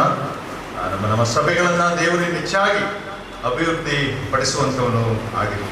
ಹಾಗೂ ಈ ಒಂದು ದೇವರಿಗೆ ಸ್ತೋತ್ರ ಗಣಮಾನ ಸಲ್ಲಿಸುವಂಥ ಒಂದು ವಿಶೇಷವಾದಂಥ ಇನ್ನೊಂದು ಸತ್ಯತೆ ಏನಂದರೆ, ಒಂದು ವೇಳೆ ಯಾಕೆ ಅದನ್ನು ನಿಮ್ಮ ಸಭೆಗಳಲ್ಲಿ ಮುಂದಿನ 1 ವರ್ಷಗಳ ಕಾಲ ಆ ಒಂದು ಕಾರ್ಯಗಳನ್ನು, ಕೂಟಗಳನ್ನು, ವಿಶೇಷ ಕೂಟಗಳನ್ನು, ಒಂದು ವೇಳೆ ನಾನು ಹೇಳೋದಾದರೆ ಬರೀ ಡಾಕ್ಟ್ರಿನ್ ಟೀಚಿಂಗ್ಸ್ ಮೀಟಿಂಗ್ಸ್ಗಳನ್ನು ಅನೇಕ ದೇವಭಕ್ತರಿದ್ದಾರೆ, ಅವನ್ನ ಕಲಿಸಿ ನಾವೆಲ್ಲಿ ತಪ್ತಾ ಇದ್ದೇವೆ ಅದನ್ನು ಒಂದು ಪರಿಶೋಧನೆ ಮಾಡಿಕೊಳ್ಳುವಂಥದ್ದು, ಆ ರೀತಿ ಕಾರ್ಯ, ಮಕ್ಕಳ ಮಧ್ಯದಲ್ಲಿ ಕಾರ್ಯ, ಸಹೋದರಿಯರ ಕೂಟಗಳಲ್ಲಿ ಕಾರ್ಯ, ಇದನ್ನು ಮಾಡಿಕೊಂಡು ಹೋಗಬೇಕು ಅನ್ನುವಂಥದ್ದು ಒಂದು ವೇಳೆ ನಮ್ಮೆಲ್ಲರ ಪ್ರಾರ್ಥನೆ ಆಗಿದೆ. ಸಭೆಗಳಲ್ಲಿ ಸಾಧ್ಯವಾಗುವಂಥವ್ರು ಅದನ್ನು ಮುಂದುವರಿಸ್ಕೊಂಡು ಹೋಗಬೇಕು ಅಂತ ನಾನು ಕೇಳ್ಕೊಳ್ತೇನೆ. ನೆಕ್ಸ್ಟ್ ಸಭೆಗಳ ವರದಿಯ ಸಮಯ ಉಂಟು. ಒಂದು ವೇಳೆ ಆ ವರದಿಗಳನ್ನು ಕೊಡುವಂಥ ಸಭಾ ಹಿರಿಯರುಗಳಿಗೆ ಫಾರ್ಮೆಟ್ ಸಿಗದೇ ಇದ್ದರೆ ನನ್ನ ಹತ್ರ ಫಾರ್ಮೆಟ್ ಇದೆ, ಕೇಳಿದರೆ ಅದನ್ನು ನಾನು ಕೊಡುವಂಥನಾಗಿದ್ದೇನೆ. ದೇವರು ಈ ವಾಕ್ಯಗಳನ್ನು ಆಶೀರ್ವದಿಸಬಹುದು.